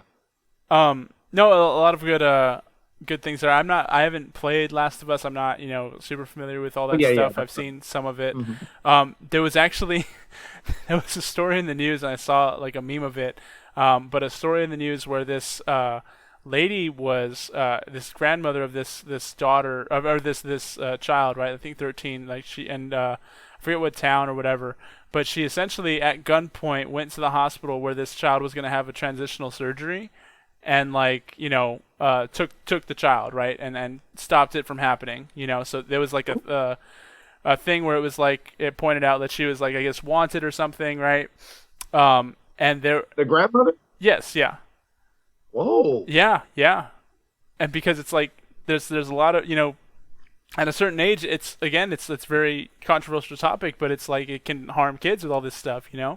So this lady went and put a stop to it and took her away. And then on the bottom of that, it was the video at the end of Last of Us 1 where Oh Joel goes no. in and Oh saves Ellie. no. And he's Wow. like, I come cannot on, I'm going believe to save somebody you. Come did on, let's that. go. Wow, And wow. You know what? It's wild because and I don't know if I'm giving too much away, but I don't want to spoil the second game. But it's funny how in the first game, it's a very insignificant. Uh, well, I mean, there's a significance with that whole scene because it's like towards the end. It has a lot to do with what happens in the next game because you find out that one of the main people that are pursuing them, like Joel with that act in the first one actually affected this other person, and now they devoted their pretty much their life at that point to come find him and find anyone that he's attached to, and yeah. they succeed with a lot of so. But yeah, it's really interesting. It's very interesting. I had no idea. What was really ironic to me is uh, I'm a Daily Wire subscriber, so I have access to all their content. Especially without commercials. They put a lot of stuff on YouTube for free, as long as you enjoy the commercials and all that. But I did check out Matt Walsh's, finally just yesterday his new I saw it as well. We documentary. saw it this week. Yeah, the Yeah, What yeah, is a yeah, Woman and yeah, just documentary. watched it. So yeah, yeah, and a buddy of mine, I think he watched it, and I think on YouTube or something like that. But yeah, it was very interesting. But you brought up, how controversial it is with a lot of these changes and people doing these things with, children now, pushing this on them. And yeah, that was a great significant aspect of his documentary slash movie is addressing that. And what I loved about the interviews was not only did he speak to people that were for that whole transition, but people that were against it, and then people that experienced that and regretted it. Yeah. I think it's so powerful when you don't just have somebody that's against it, but you have somebody that has experienced it, and it's. I mean, it just broke my heart, man. It broke my heart that like wow. But yeah, yeah, that's so interesting. I'm actually gonna have to look up that situation that you're making reference to now, man. That's No, that wow, yeah, yeah. Straight Last of Us, really like straight up Last of Us right there, man. yes. Wow. No, it's like I said, it's a big controversy, or whatever. Because now it's like there's no objective reality. Things are being pushed so far. Everything's gray, and everything's my feelings, and over what is real. And in that documentary, Matt goes to like a African tribe, and they know very clearly, what is a man and a woman. They're confused that there's even a question, And when you get people in the Supreme Court that can't even answer the question, or they can't define it or act like they can, I think again we all know, but it's a suppression of Of truth. It's a suppression of course. truth. Um, Yeah. so yeah, I mean that was an interesting watch for sure. Very informative. There was a lot of Yeah. and definitely information about the recommend. history of the movement and everything, and where it came from, and kind of just like laying bare like the how it just doesn't can't really stand. It's more so about again feelings and your culture. That's all subjective, And I would argue again, a lot of these problems they stem from broken homes, they stem from abuse, they stem from places where people have no self love. Mm, mm. Um, Oh, yeah, man. But yeah, we checked that out this week too. It was pretty cool. What we also really? this week we played a little bit of World of Warcraft, and you know that game, right? We've talked about it a little Yeah, bit. yeah, it's a very popular game, right? Yeah, Yeah, yeah. I never got into it, but yeah, everyone's always like talked about it for forever, Well, I just remember that when I was a kid, I would play it, and I'd get at some point I'd get to the times where I would wake up at 5 a.m. so I could play it before school. Wow, that's a commitment right there. Yeah, yeah, I was like addicted to That's it. It a was just commitment. like so unique and so different. Yeah, it's a really cool game, MMORPG, massive multiplayer online role playing game that lets you basically fantasy, and there's a bunch of different classes and stuff. So it was really cool. And when I introduced it to Julie like last year or so, she just Okay. got hooked as well. Hey. Yeah, so we'll often play that together, and we can see each other's characters in the game. We can do missions together and all that stuff, and yeah, so that whole progression system, it's all pretty fun, and yeah, so we took like I think 2 nights this week, and we kind of just got back into it, started playing again. That's always fun, fun time for Wow. us. It's funny you say that because I'm gonna say like maybe some days ago, I think it was like Sony had some type of show that they did online where they just about 30, 40 minutes displayed a lot of the upcoming games within the next few months that they're going to be releasing. And I think Capcom also did one as well. And they did show that Resident Evil 4, they're going to remake it, and it's already going to be released in like March of next year. So a Yeah, lot of us that enjoy, Resident Evil, like Part 4 really changed, the stride of the game, and yeah, we enjoyed it. We enjoyed it. I mean, even the first one, I enjoyed it so much. Like anytime it came for a new console after the PlayStation 2, I would just buy it because I enjoyed it so much. But yeah, after I seen the release of Part 4, I was like, you know what? Let me revisit 4.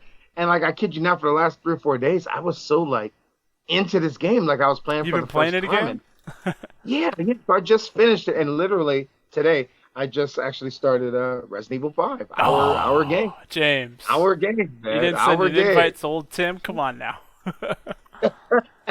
And it's funny because I can't help but think of you when I'm going through this game, man, because that was like I feel like we were so close already, up to that point. But that just like I don't know. We always talk about this, Solidified but it the just kind of it really did. It just like locked it down and reinforced, and then like some I don't know, a year or two later or three, like six, and then it was like three campaigns to go yeah. through instead of one. So it was just yeah, yeah. So it was just, but yeah, it's so funny. I'm playing these games. I'm like, man, these games. I can see why I've fallen in love with these characters and these stories, and it's so fun. So it's so funny how you're revisiting an old game, and me too as well recently, Yeah, man. and I Yeah, like for me it's like I'm so busy. I'm doing so many projects on my own, trying to build a business and everything else. Like there's so much I got going on, plus the family and everything, plus trying to find a job, bunch of stuff, right?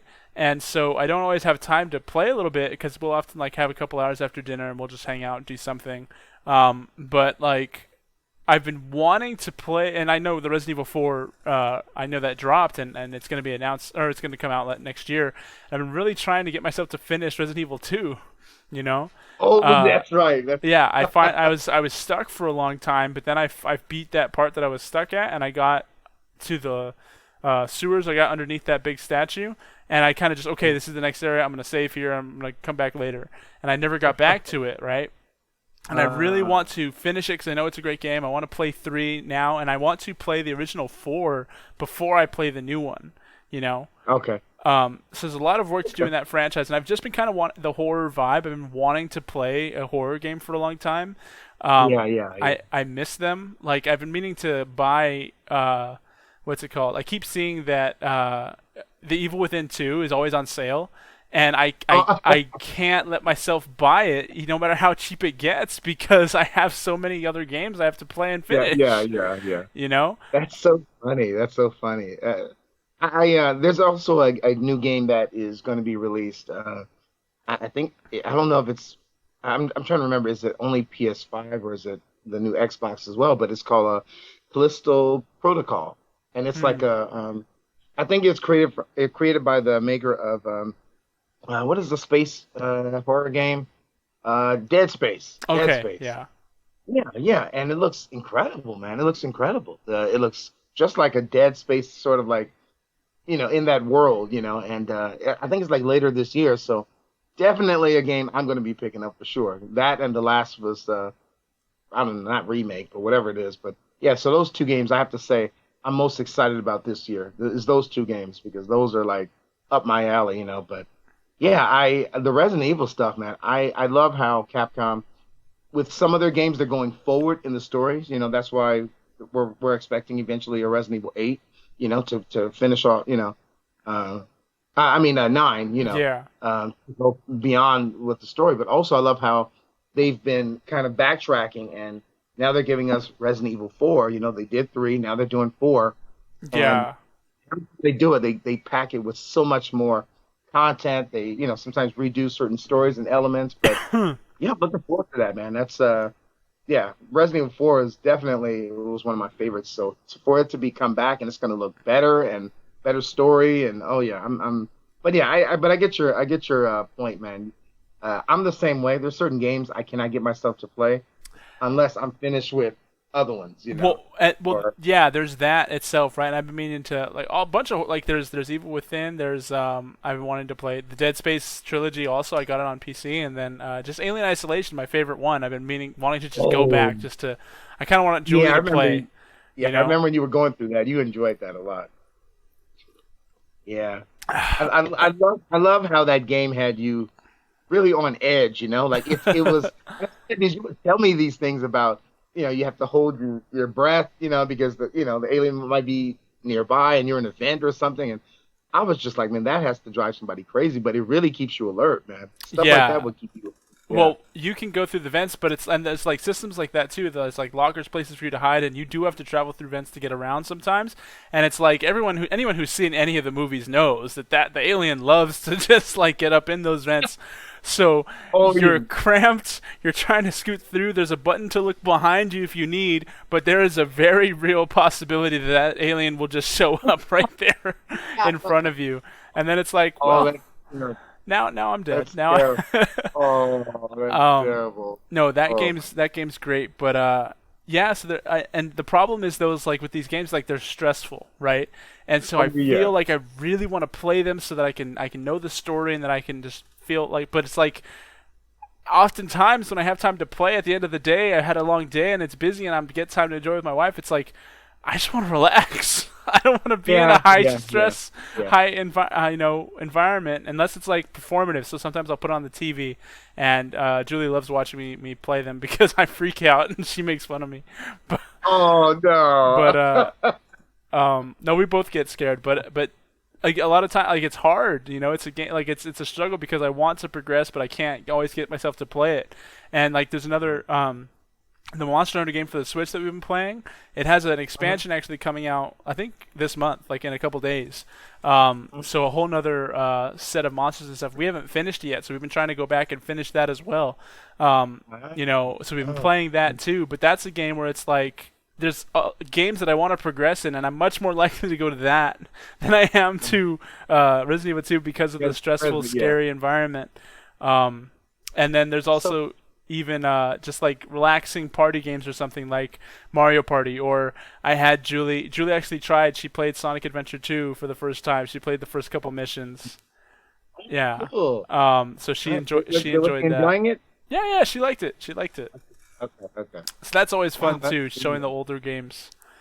Um, I think it's funny that you're bringing this up about, sometimes you want to relax at the end of the day, play a certain game, because what I notice about myself is that there are certain games you can just kind of pop in, like Street Fighter. There are times when I'm on a long phone call and I'll say, okay, let me just play Street Fighter while I'm talking on the phone, and I'll just load the game.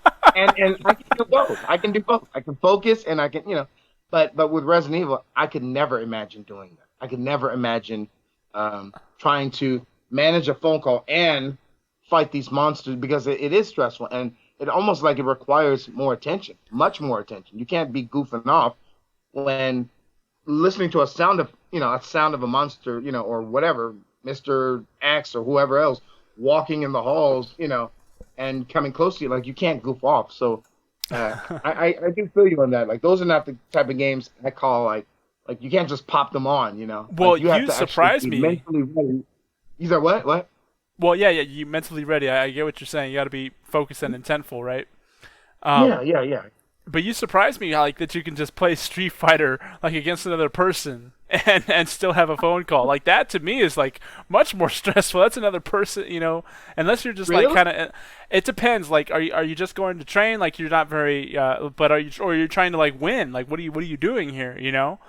If you're really trying to be It, competitive and win, like I feel like that takes so much concentration and everything to do it.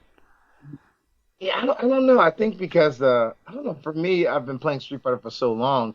It's almost like anytime they made an adjustment with a character, I was able to adjust with them, and learn. Like I was there before super moves were even available, and everyone didn't have any, and so I was playing back then, and so I just feel like it's just so I don't know, maybe second nature almost. It's almost second nature. It's almost like even with Resident Evil 4, it's been so many years since I played it for the last time I actually played it. But there were certain elements of almost knowing what to do at that moment. Like it was almost natural. Like, oh yeah, I Yeah, always there's turn around and do this move, and yeah, I yeah, I get you know there. There's how there's to beat this enemy. Let me get muscle the corner. memory. Let me attack them from the corner here, and let me back up. And oh, they're about to attack, so let me wait first, and then. And it was like all the stuff was coming back to me, but I don't know with Street Fighter. I mean, yeah, I would imagine if somebody was really good at the point where it really. Then I was like, okay, you know what? Let me talk to you. And Yeah. let me really focus. But I don't know. I'm just so accustomed to playing, the game sometimes on hard or sometimes with this character, and it's just I don't know. It's just like I know how to just do the basic things and how to just make it work. You But gotta yeah, no, put you gotta put Honey Girl on hold while you're getting work done. hold on, sweetie, hold on. Let me just finish this match. Yeah, Hold on. Someone's fronting. Someone's yeah. talking trash. Like, Oh my gosh. Oh yeah, you gotta handle your my goodness. business. Um, Yeah, yeah, of course, man. Of no, there's just a bunch course. of games that I really want to play more, but there's just not much time, or even when it's like there is, it's like I have to be in the right mood for that type of game. Correct. Correct. Correct. I'm with you on that. Yeah, you can't just pop every game in. Like I can grab my Nintendo Switch and just play Pokemon. I can just do that right now. And I can enjoy it. But yeah, with Resident Evil and all that other stuff, more serious games, I can't just pop them on. Like I have to be ready. I have Yeah. to make sure, okay, did I eat already? I don't want any distractions. And yeah, so I get you. I get you. And most likely when even I think we're even expecting the new God of War game. I think possibly Oh this year. man, that'll be good. Yeah, yeah. Yeah, exactly. I was even thinking about revisiting If the you last one just so I can. Yeah, if you stream it or do any content with that, I want because I had to watch. I don't have a PlayStation, so I just watched a playthrough of the whole God of War Oh, okay, 4, okay. which was still good. I got like they did a whole thing, so that was cool. But yeah, I'll I might definitely actually probably learn have to. about.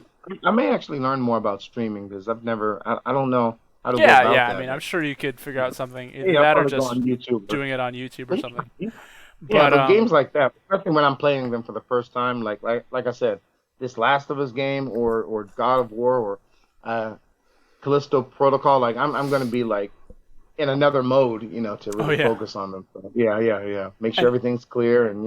that's the thing with WoW. It's more relaxing. Like it's player versus everyone. There's some player versus player aspects to it, but you can choose to opt out. You don't have to do those. And Yeah. typically, especially if you have a group you're playing with, like I'm playing with Julie, like even one person makes it easier. You don't have to stress about getting too many enemies attracted to you because you can Oh, just take them down with Um, oh, so that's a game that's relaxing. We've been playing that more, but yeah, there's definitely a ton of games I wanted to put some work into that we're trying to like slowly chip away at. And sometimes I feel That's like perfect. I'll like tell myself, okay, you're never gonna play any other game, just this one until it's done, right?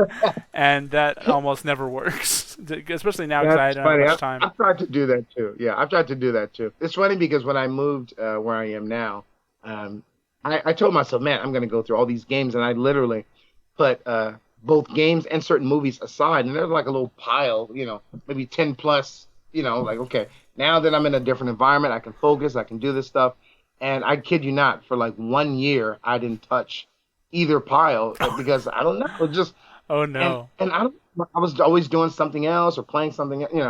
So now I'm trying to like, okay, well maybe I needed to settle in. I don't know, but yeah, it's just something I don't. I think Yeah, there's a but it's just balance because there is something to be like, and people will like I always revert back to old games that I've played because they're comfortable and it's what I know. I can fit into that mold easily. I talked about wanting to relax. I don't know if you remember Gauntlet Dark Legacy, that old game from like GameCube oh, era. I'm familiar with it. Yeah, yeah, yeah. But yeah, me and the wife have been playing that too. Like it's just something I played. Oh, I loved as a kid, yeah.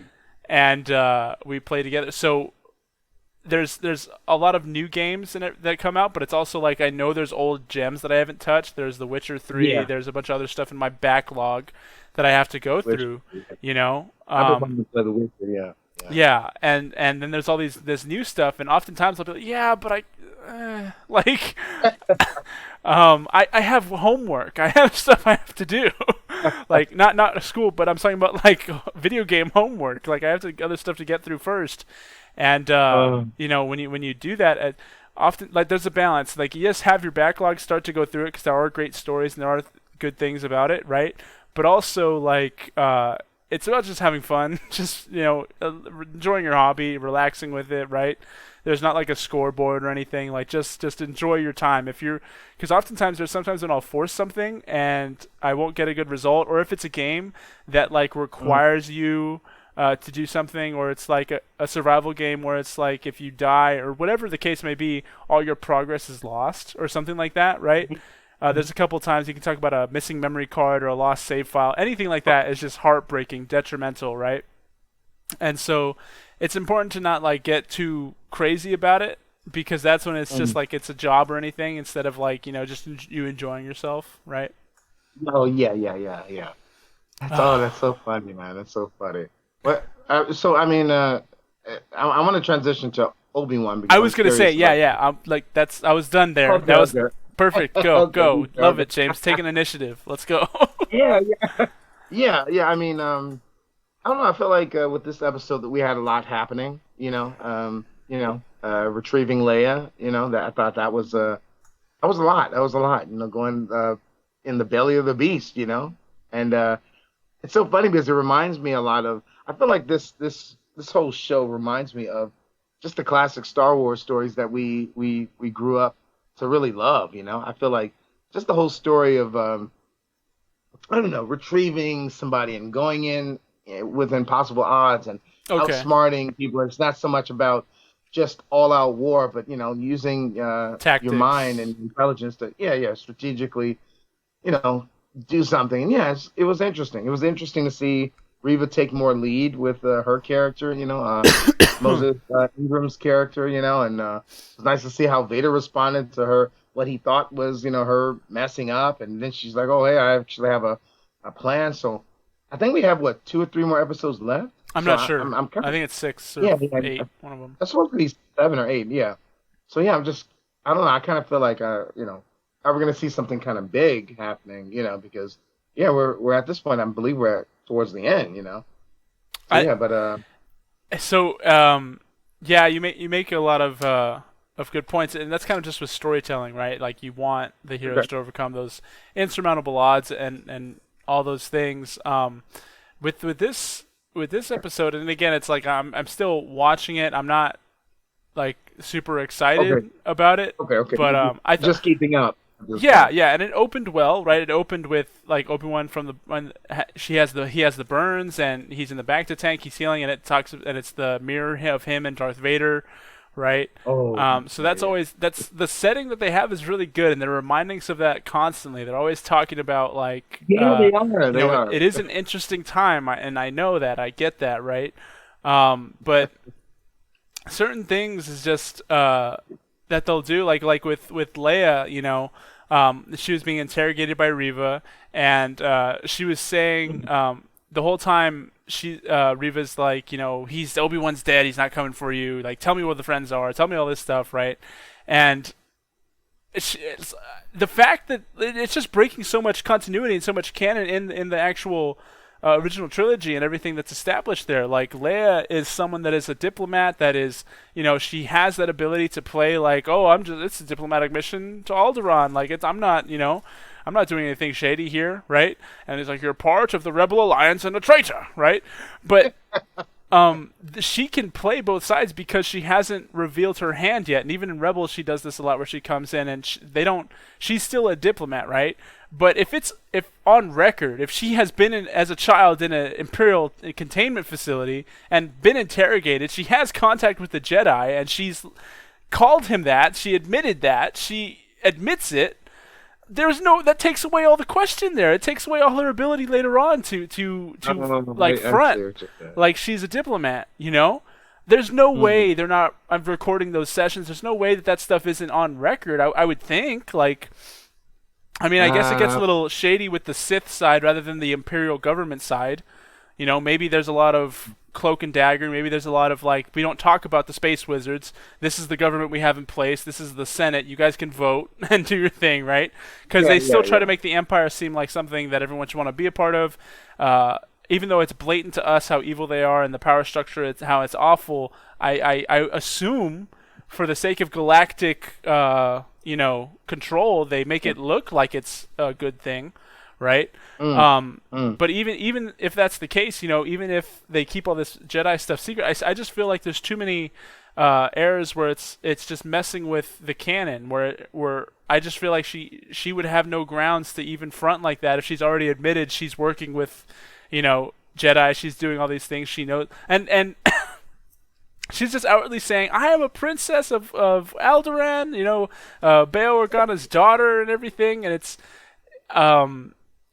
is she not still trying to hide, is like, why is she just out, like, accepting, like, I don't know, I feel like it's just, she's giving away so much, and again, it gets to the thing where, like, Riva kind of just, like, knows so much of the grand plot, and just kind of resists, like Vader in some ways, and I got to be honest.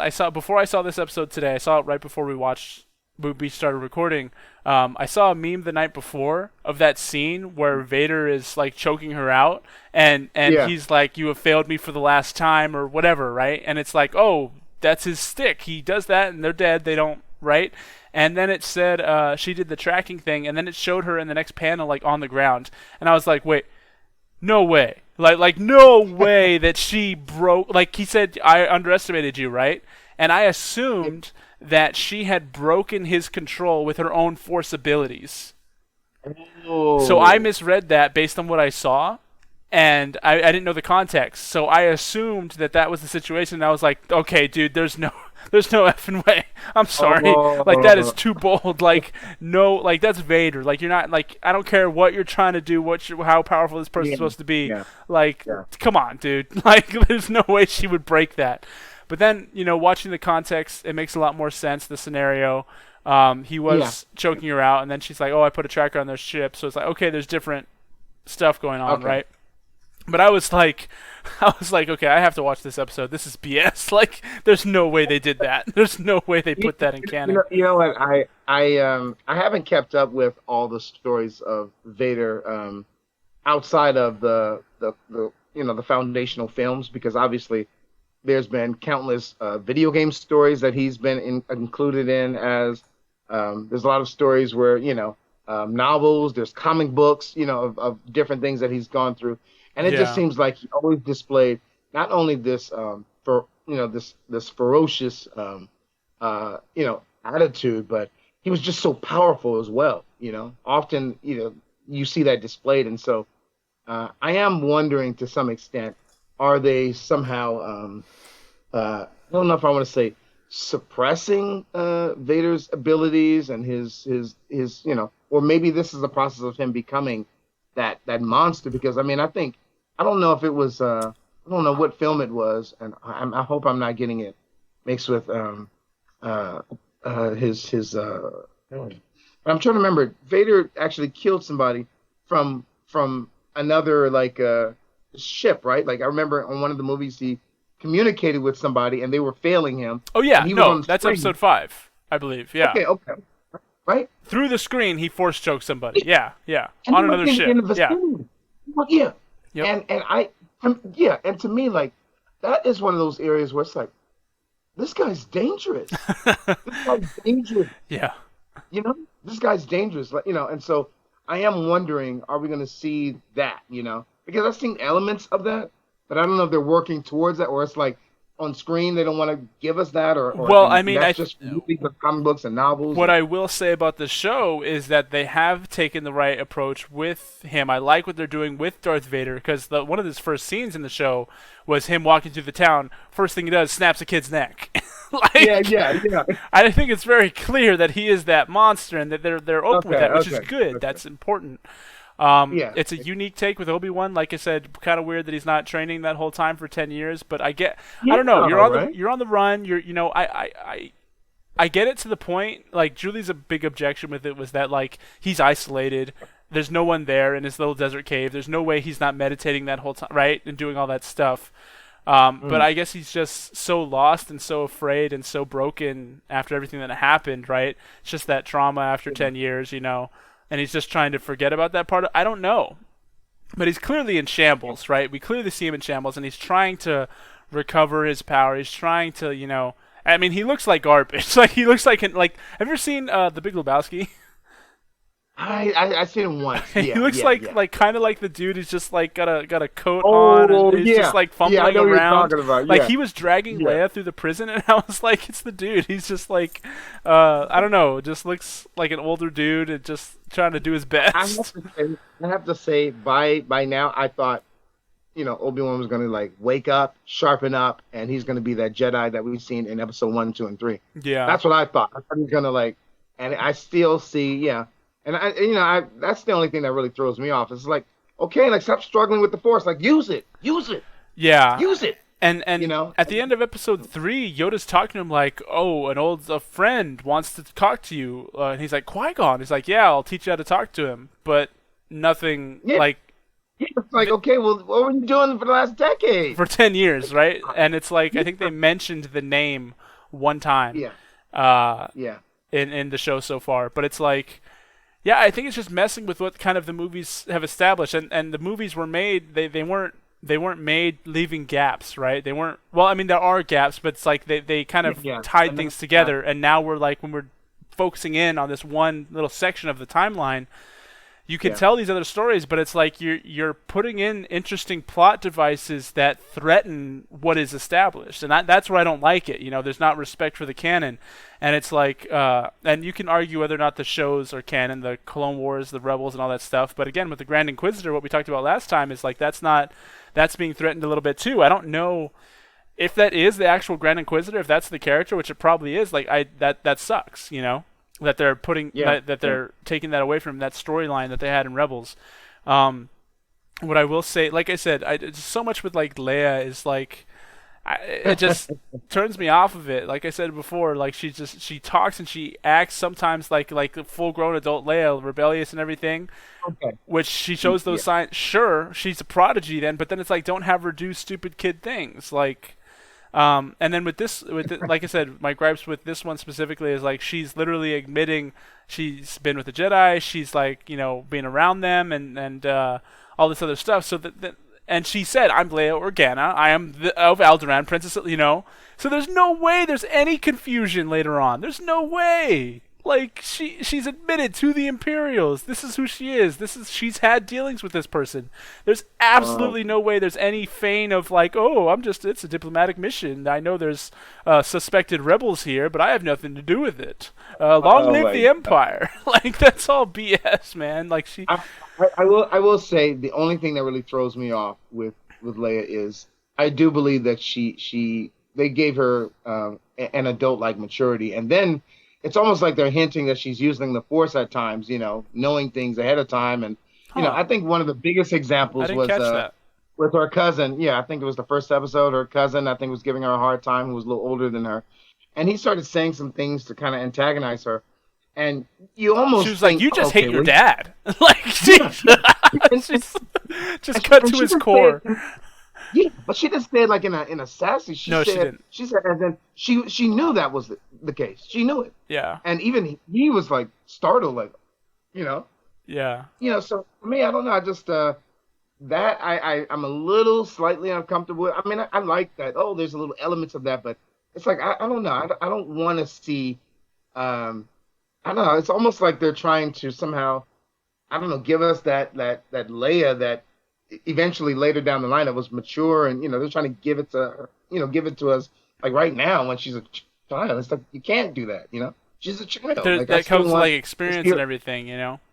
Yeah, yeah, yeah. And there's so much that she had to learn before even, doing the force herself and things like that later on down the line. But yeah, I don't know. I just that's the only thing that threw me off. But yeah, I was wondering about is it a good idea to tell these stories? Because I know there are a lot of series that try to do this.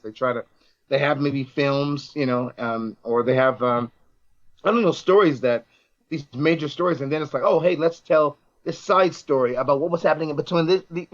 And I feel like Star Wars is doing it so much where it's almost like confusing now. It's like between the novels, the video games, the movies, the TV shows now, Yeah. you know, uh, and some of the comic books. Like I don't know what's really happening at this point. Like I don't know. I don't know what to really, and I don't know if it's being thought of. Like, oh, hey, we can't actually have Obi-Wan doing this because during this other story that came out 20 years ago with this novel, he was doing this. Like I don't know if that's been calculated or I don't know if it's like everyone doesn't, So I don't know. I feel like I appreciate revisiting, these stories. I mean, don't get me wrong. I enjoy Obi-Wan, but yeah, I would love for the story to move forward. I would love that. I would love for There's a lot of you know good that can be, especially with this one. Like there's, like you said, they're trying to pick and choose a lot of stuff, and some are more interesting than others. But this is an interesting setting. That's why it's so popular. it That's is. why It it is. is, and Yeah. everything that Obi-Wan has done in the past, everything in Clone Wars, where he was like, he's been in a situation before where he was subjugated, and he tried to help others. You haven't seen it yet, right?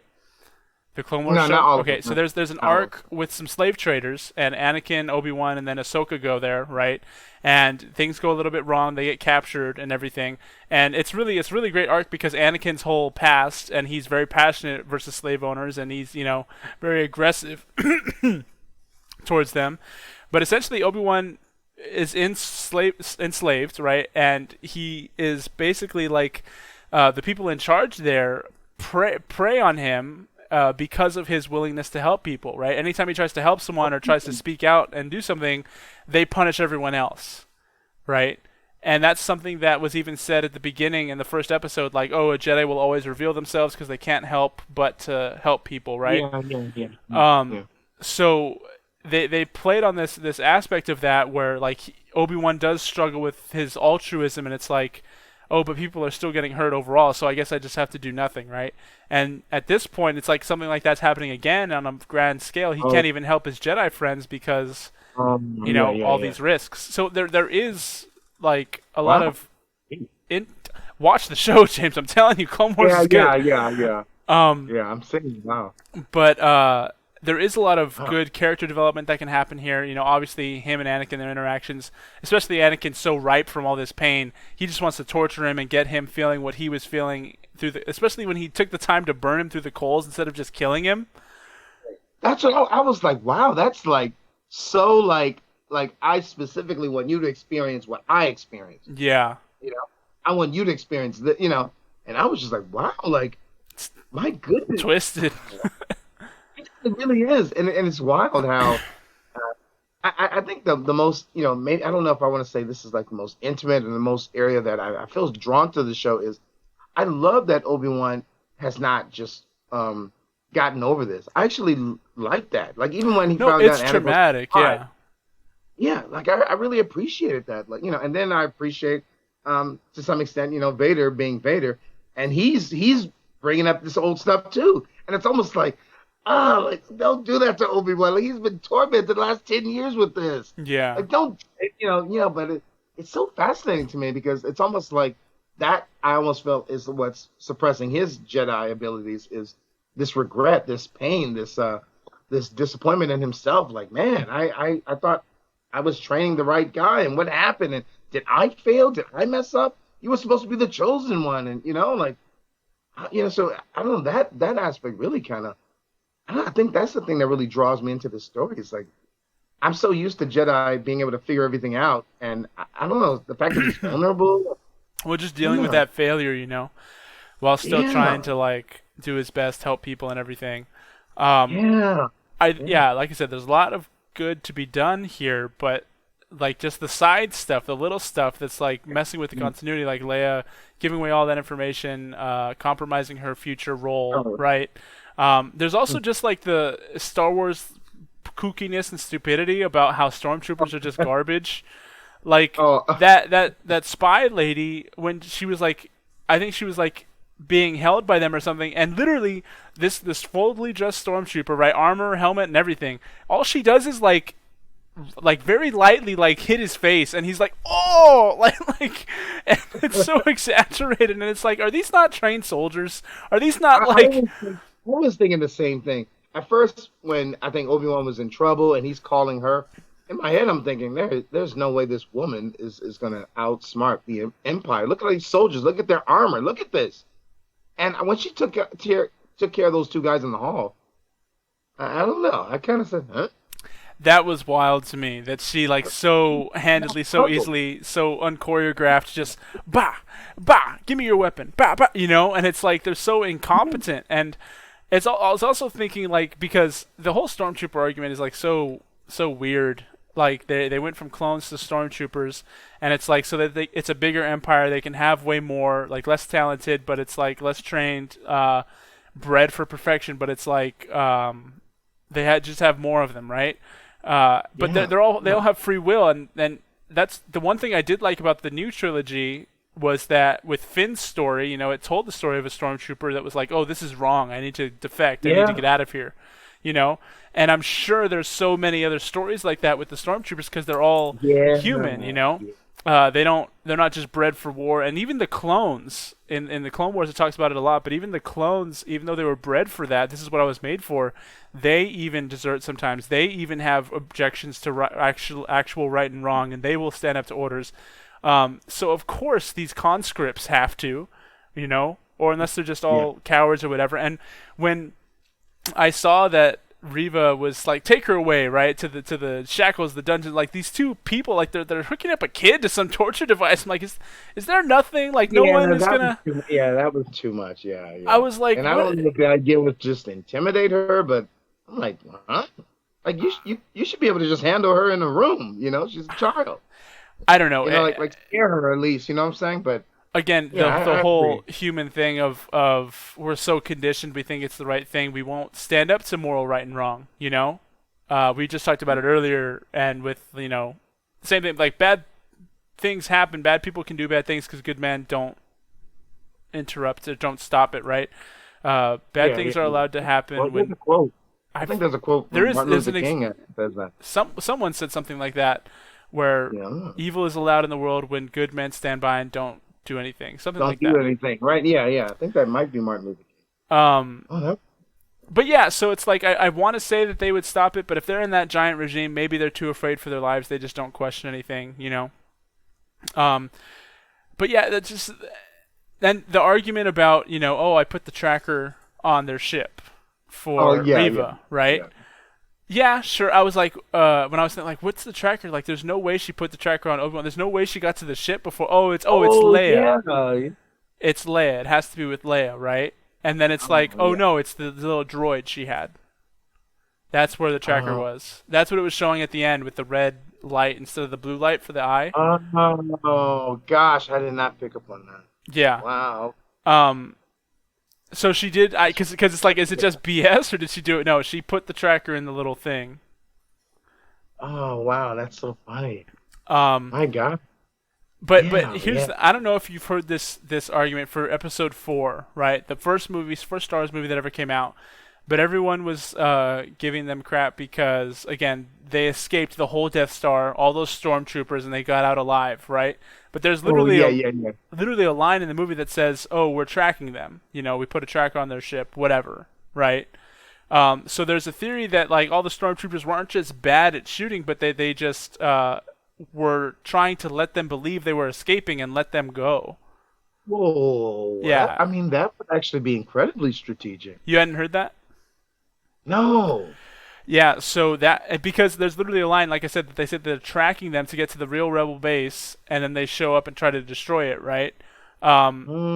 So Hmm. that what's it called strategy of tracking them, it's there also, but for Riva to do it as well, it's like yeah, I mean I get it, it's been done before, sure, but it's just there was just a lot to that whole escape scene that I was just like baffled with. The whole scene with the stormtroopers, how that lady just slapped the one and like a fully armored stormtrooper. That armor is like I guess just nothing. It does nothing, and it's kind of seen with the Ewoks when they're fighting them. Yeah, it's not the best, but it's got like come on, it's a fully trained soldier. Like you're not just gonna do that and just pass him. She just like yeah, she just like handled them. I'm just like, what in the world? And then Yeah. in that hallway scene with the water, like first of all, why is that glass not reinforced? You're underwater. That's crazy that one laser hitting a glass would compromise that. I kind of question that. It's just like, man, they're kind of cheap for the Empire, right? Like, Yeah. And then Obi-Wan using the Force to hold back all that water. It's like, is the Force based on proximity? Does he have to stay right there? Can he not just like back up and get away and let the water take them? Like, the whole thing was just like, it seemed dumb to me, that whole premise when it was happening. Um, yeah.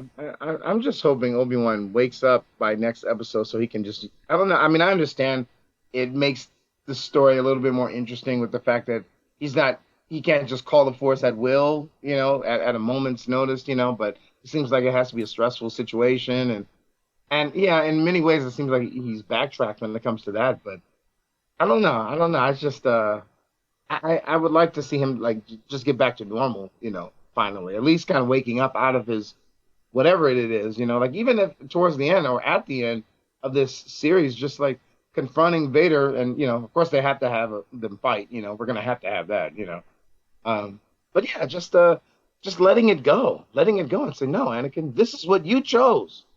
This is what I would love to finally see that, and then he kind of like become himself. And I think I shared with you that we're expecting another follow up series because people really responded to this. yeah, and I think it's more so about Obi-Wan. Like you said, why doesn't he just go back to like he's a general, he's a tech, he does all this stuff, right? He's was like Yeah, a lot more vibrant in you've the seen the Clone Clone Wars. Wars. Yeah, You've seen the Clone Wars. You've seen everything he's been through. Like you can't just. I think it's a transformational period for him, and I hope that's where they're going with this, with his whole character arc, is like a new reason, a new core foundation for like being a Jedi and new ways to go about it, right? Because he can't do what he did before. This whole tragedy thing happened, and he's just broken, right? So he has to rebuild that and discover something new, and that's why the Obi-Wan in Episode 4 is so much different than the Obi-Wan we see in the older movies. Oh yeah. So he's going to kind of transition to that wiser, he even changes his stance in the way he fights.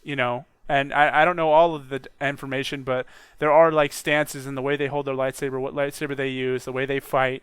There are physical stances and ways of fighting that each Jedi or Sith would use. Mm, Um, mm. so yeah, Obi-Wan changes his as he goes through this process. And another just comically bad thing from the episode when they were escaping, like he had a big trench coat, a hat on, and Leia was just Oh, walking right next to him under the trench coat, peeks out of uh, it sometimes, like this well, crowded yeah. military That base. that had to be the most silliest aspect of this entire. Yeah, I actually thought, honestly, I thought, okay, you might get a few steps and then somebody's gonna call you out and that's it. Yeah, And they moved so far. They're already at like the they're hangar, about to and it wasn't escape. until Reba. But I thought this has to be a joke because even like the old Star Wars, like they wouldn't do something silly like that. This That's is like that. so That's like, ridiculously dumb. Like it's uh, just, and it's like, yeah. yeah, they did some hijinks. They were cute. Like you wouldn't see this kind of stuff in the cute kitty episodes of Clone Wars or Rebels. Like you wouldn't even see Yeah. it there. It's more thought out there than it was here.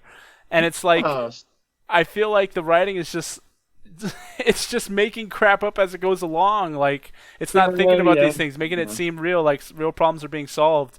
It's just using the setting, the grand Disney Star Wars name, and it's a good time period. So they have us here, but it's like there's not reasonable solutions to these problems. It's just like, oh, they get away and figure something out. Just record it. Like, okay, it's a trench coat. He's just walking through.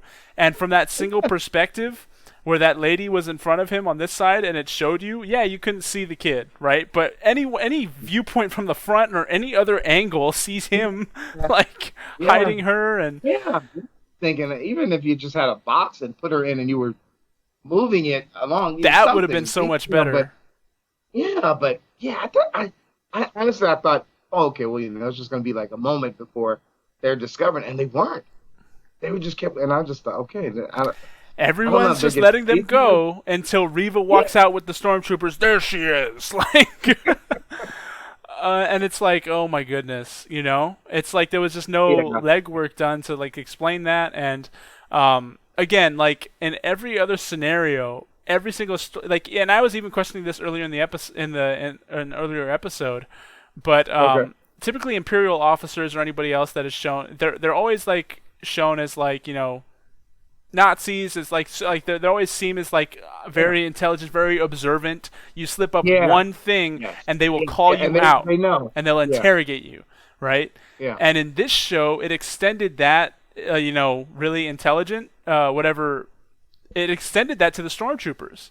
Even the yeah, stormtroopers were calling them out when it's like these aren't the droids you're looking for, like, you know.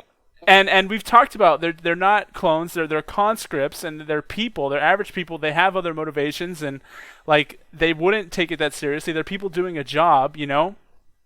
yeah, Um, it's just wild to me that in some scenarios these stormtroopers are like hyper vigilant, calling out the small use. It's like uh, literally like he called her Leia, right? Remember the episode when they were in the trunk and the other oh, stormtroopers got there, and he said her name was one thing and then he messed up her name once. Like, wait a minute, yeah, what's yeah, going on? yeah, yeah. Like, how are you so hyper observant there, but in this giant military base with people like how Right.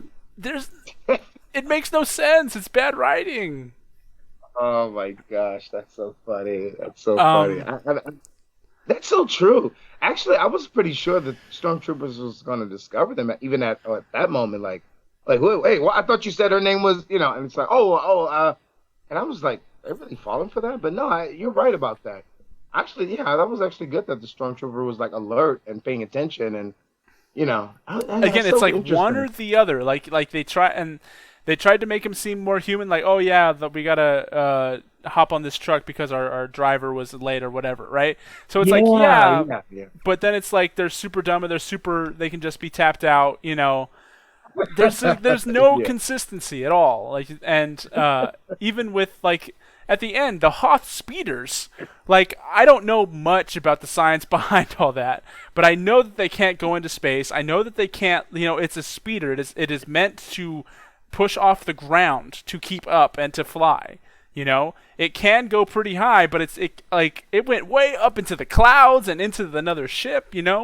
And it's like the highest we see it is like a little bit off the ground when it's doing the fighting the AT-ATs in episode 5. Yeah, yeah, yeah, yeah, yeah. And every other scene it's very close to the ground. And it's like Yeah. these are just ships now. These are like and where did they even sit in that cockpit? That cockpit, it holds 2 seats for 2 people. Where did they James, I'm like having an aneurysm watching this episode, the stupidity of it. Like, Uh, and then Reva is just blocking with her lightsaber I was looking at bolts that. from a ship. Yeah, yeah. I said, wow, I would expect Vader to do that, not an Inquisitor, not anyone else. Well, even it's just like the power of those blasts. Typically, a Jedi can't block it like it's a regular lightsaber gun. I mean, it's a Right. regular Yeah, yeah, blaster. yeah, yeah.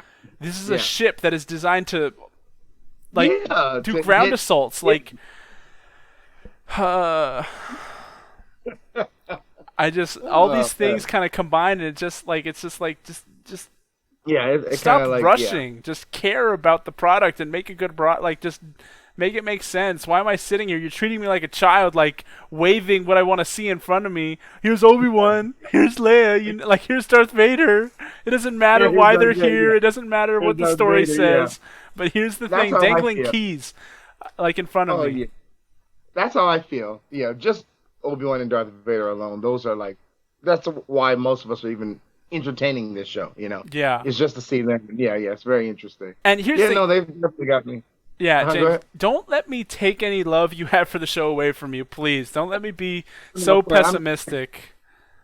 no, I'm enjoying the show. I feel like I think I'm in a place where I'm just appreciative that we have these actors back to kind That of too. revisit these characters because let's be realistic. Like, there's a possibility we wouldn't have never have, received this. Like, they just kind of would have told other stories. And I actually thought they just stayed away from the Jedi at this point. And so I'm just thankful that we have this show and even Ashoka. Like, I don't really know a lot about her. So I'm going to actually have to commit to actually watching the Clone Wars and even like some of the other shows, the Rebels and all this other stuff. I'm going to have to check out so I can get, it's funny because like even with Ashoka, it's like, one end, you have like her early stage of, and then the other one's like when she was like more mature as a Jedi. Well, You know? Ahsoka and Anakin, like, there's so much hate around some of these Star Wars characters, especially from the prequels.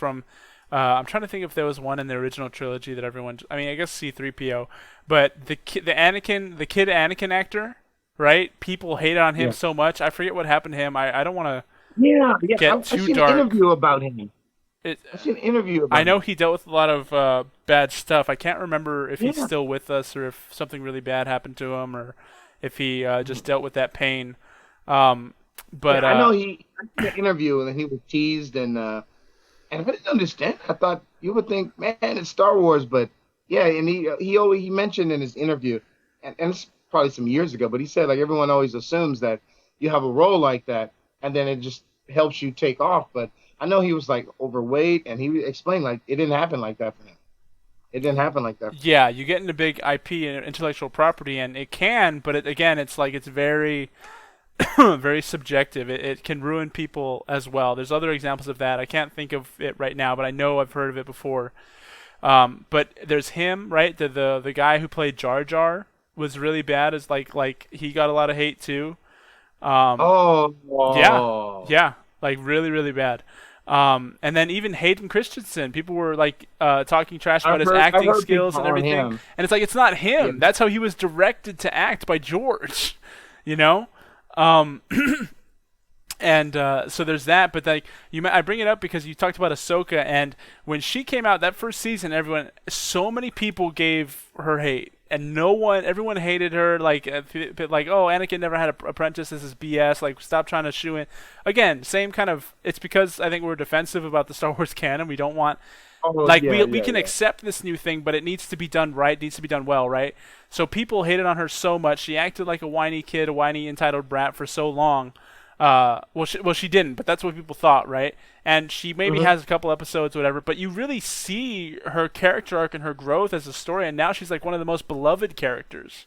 You know, Yeah, same thing yeah, with I would say Andrew Garfield Spider-Man. You know, when you go through that stuff, not many people resonated with it, and then you have his finishing arc in this new Spider-Man movie, and it's like people can have these characters. You just have to do something good with them. You know. And the same, yeah, yeah, like, yeah. and I don't know too much about all the stuff that Riva's been going through, or Moses Ingram. You know, I've heard your video about it, and that's really unfortunate. Obviously, people, and that's what's crazy is like people can't differentiate an actor from the role they're playing, which is just Yeah. awful. I remember as a Yeah. kid feeling that way about some shows, like live action shows, like a sitcom or something. If there's like one character that's always like an ass, Yeah. I would hate them in my heart as a kid. And then it's like I remember growing up. I remember Yeah. reaching age 13 or whatever the age is and being like, "Oh wait, that's an actor playing a role. That's not like a Yeah, real, yeah. Same here. Same here. Same here. you know." There's certain people you just kind of they play their role so well of being annoying or scary or whatever, and then you see them in an interview and they're like, yeah, I'm from Britain and I'm talking like this, and was playing each character here, and and it's like, oh, this is like, yeah, this is not that they're playing a character. Yeah. That's a character, and yeah, and they're like so sweet, and everyone's like, man, so and so, like he's such a good character, and he really shifts, when it's time to, shoot the film or shoot the show, like they're this way, but man, they're the sweetest person, and they're, Did you see giving me us, on the telly? yeah. Had to take some breaks for tea time. Like, that was Well, funny, man. yeah, yeah, no, but yeah, it's so fascinating to me. So, but I went through that too. But yeah, I can respect somebody that says, hey, you know what? I checked out the episodes of Kenobi.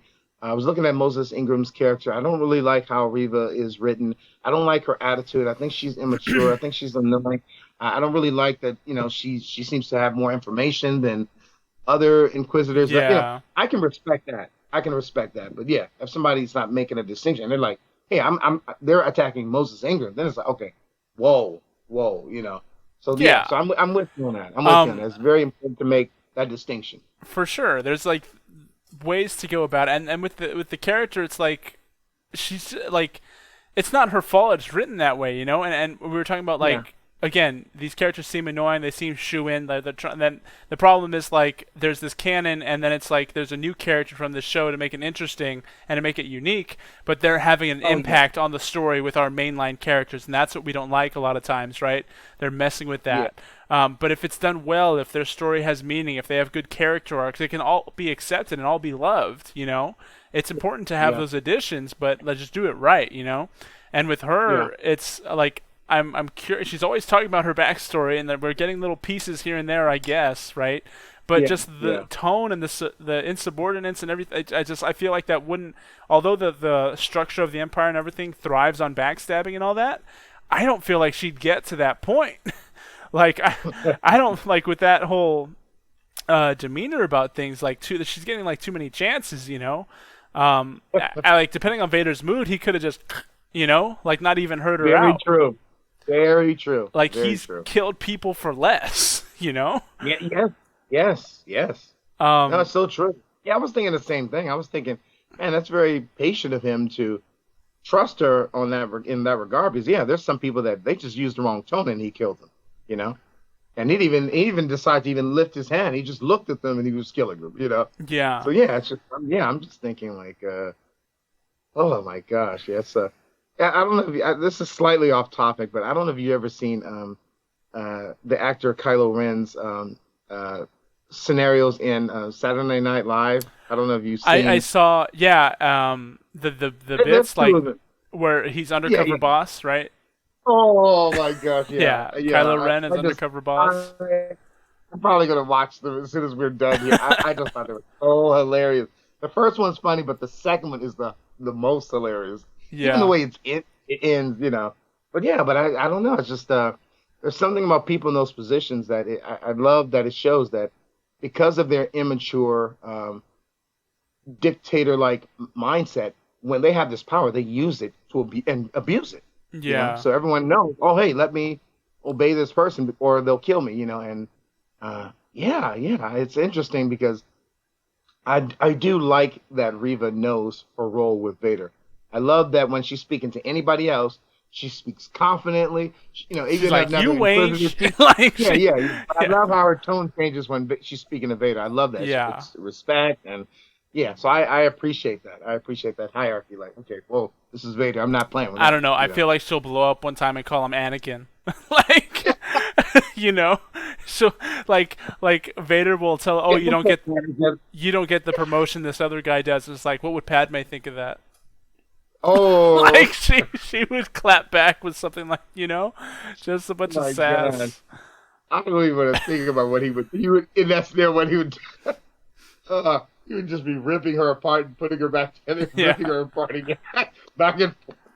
Oh yeah, that would wouldn't oh go God. well. Um, No, it wouldn't. yeah, I don't know I was like, predictions and everything for the show. It's like like I said, I think there's potential there, but they're just.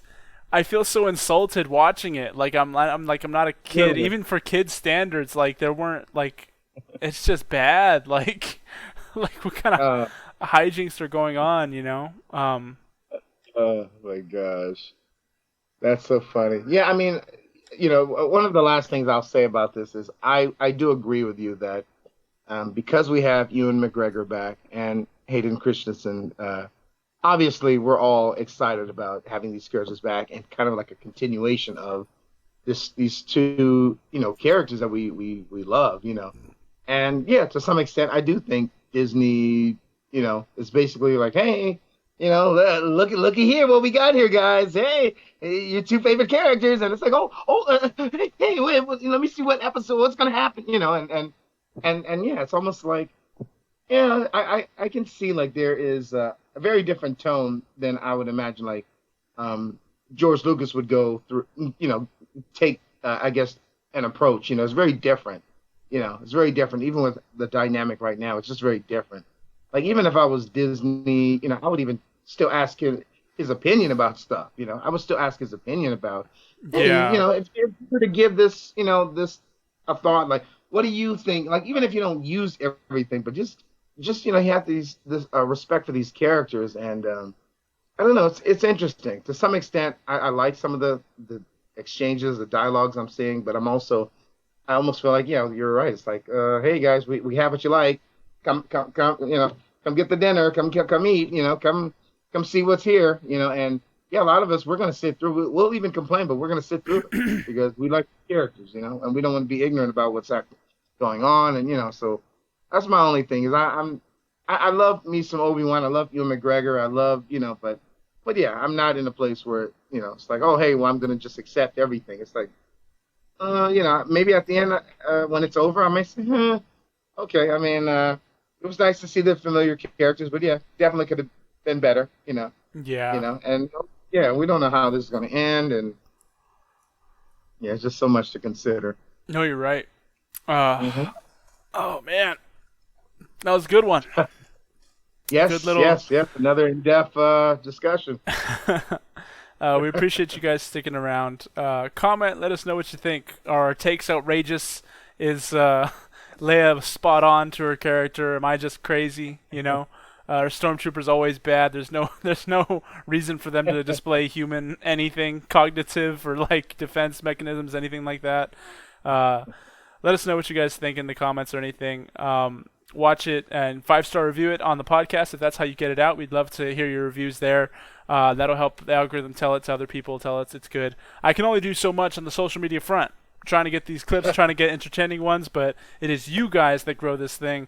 You guys that, word of mouth, tell other people, to link a video, share a video, do something like that. We'd love to see that growth and see that shared. Really, these thought-provoking ideas and everything. We can talk a bunch of trash and talk like nonsense about entertainment, but we do get into some pretty heavy stuff. We talked about really good stuff today about the, Yeah, I think all sorts of things. So that the was, existence of God, that was big. Yeah.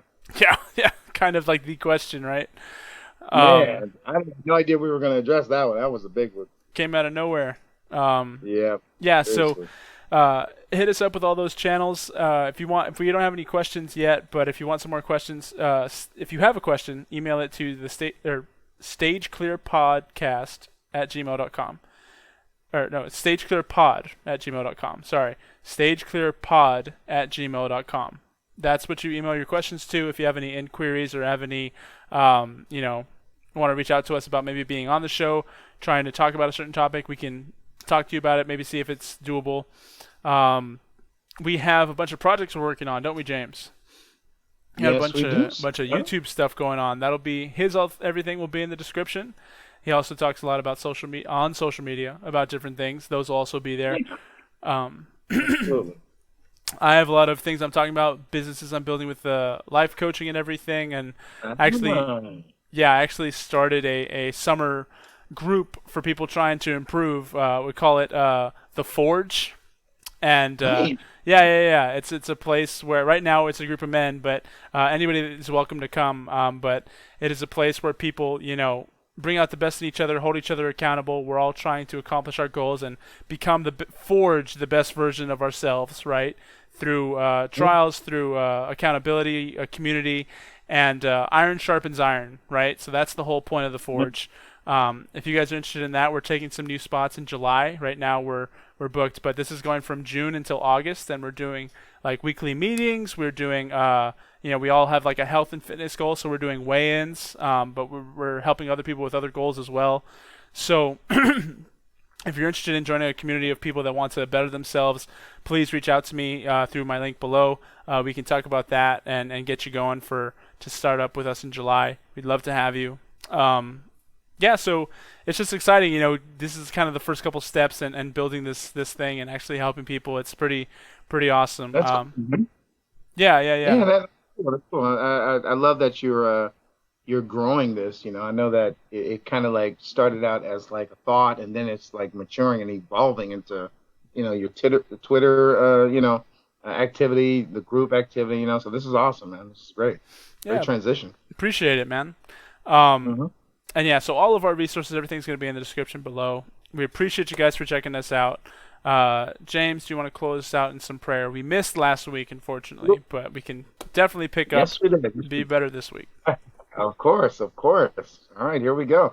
Well, yeah, I just want to say thank you guys for just joining us once again.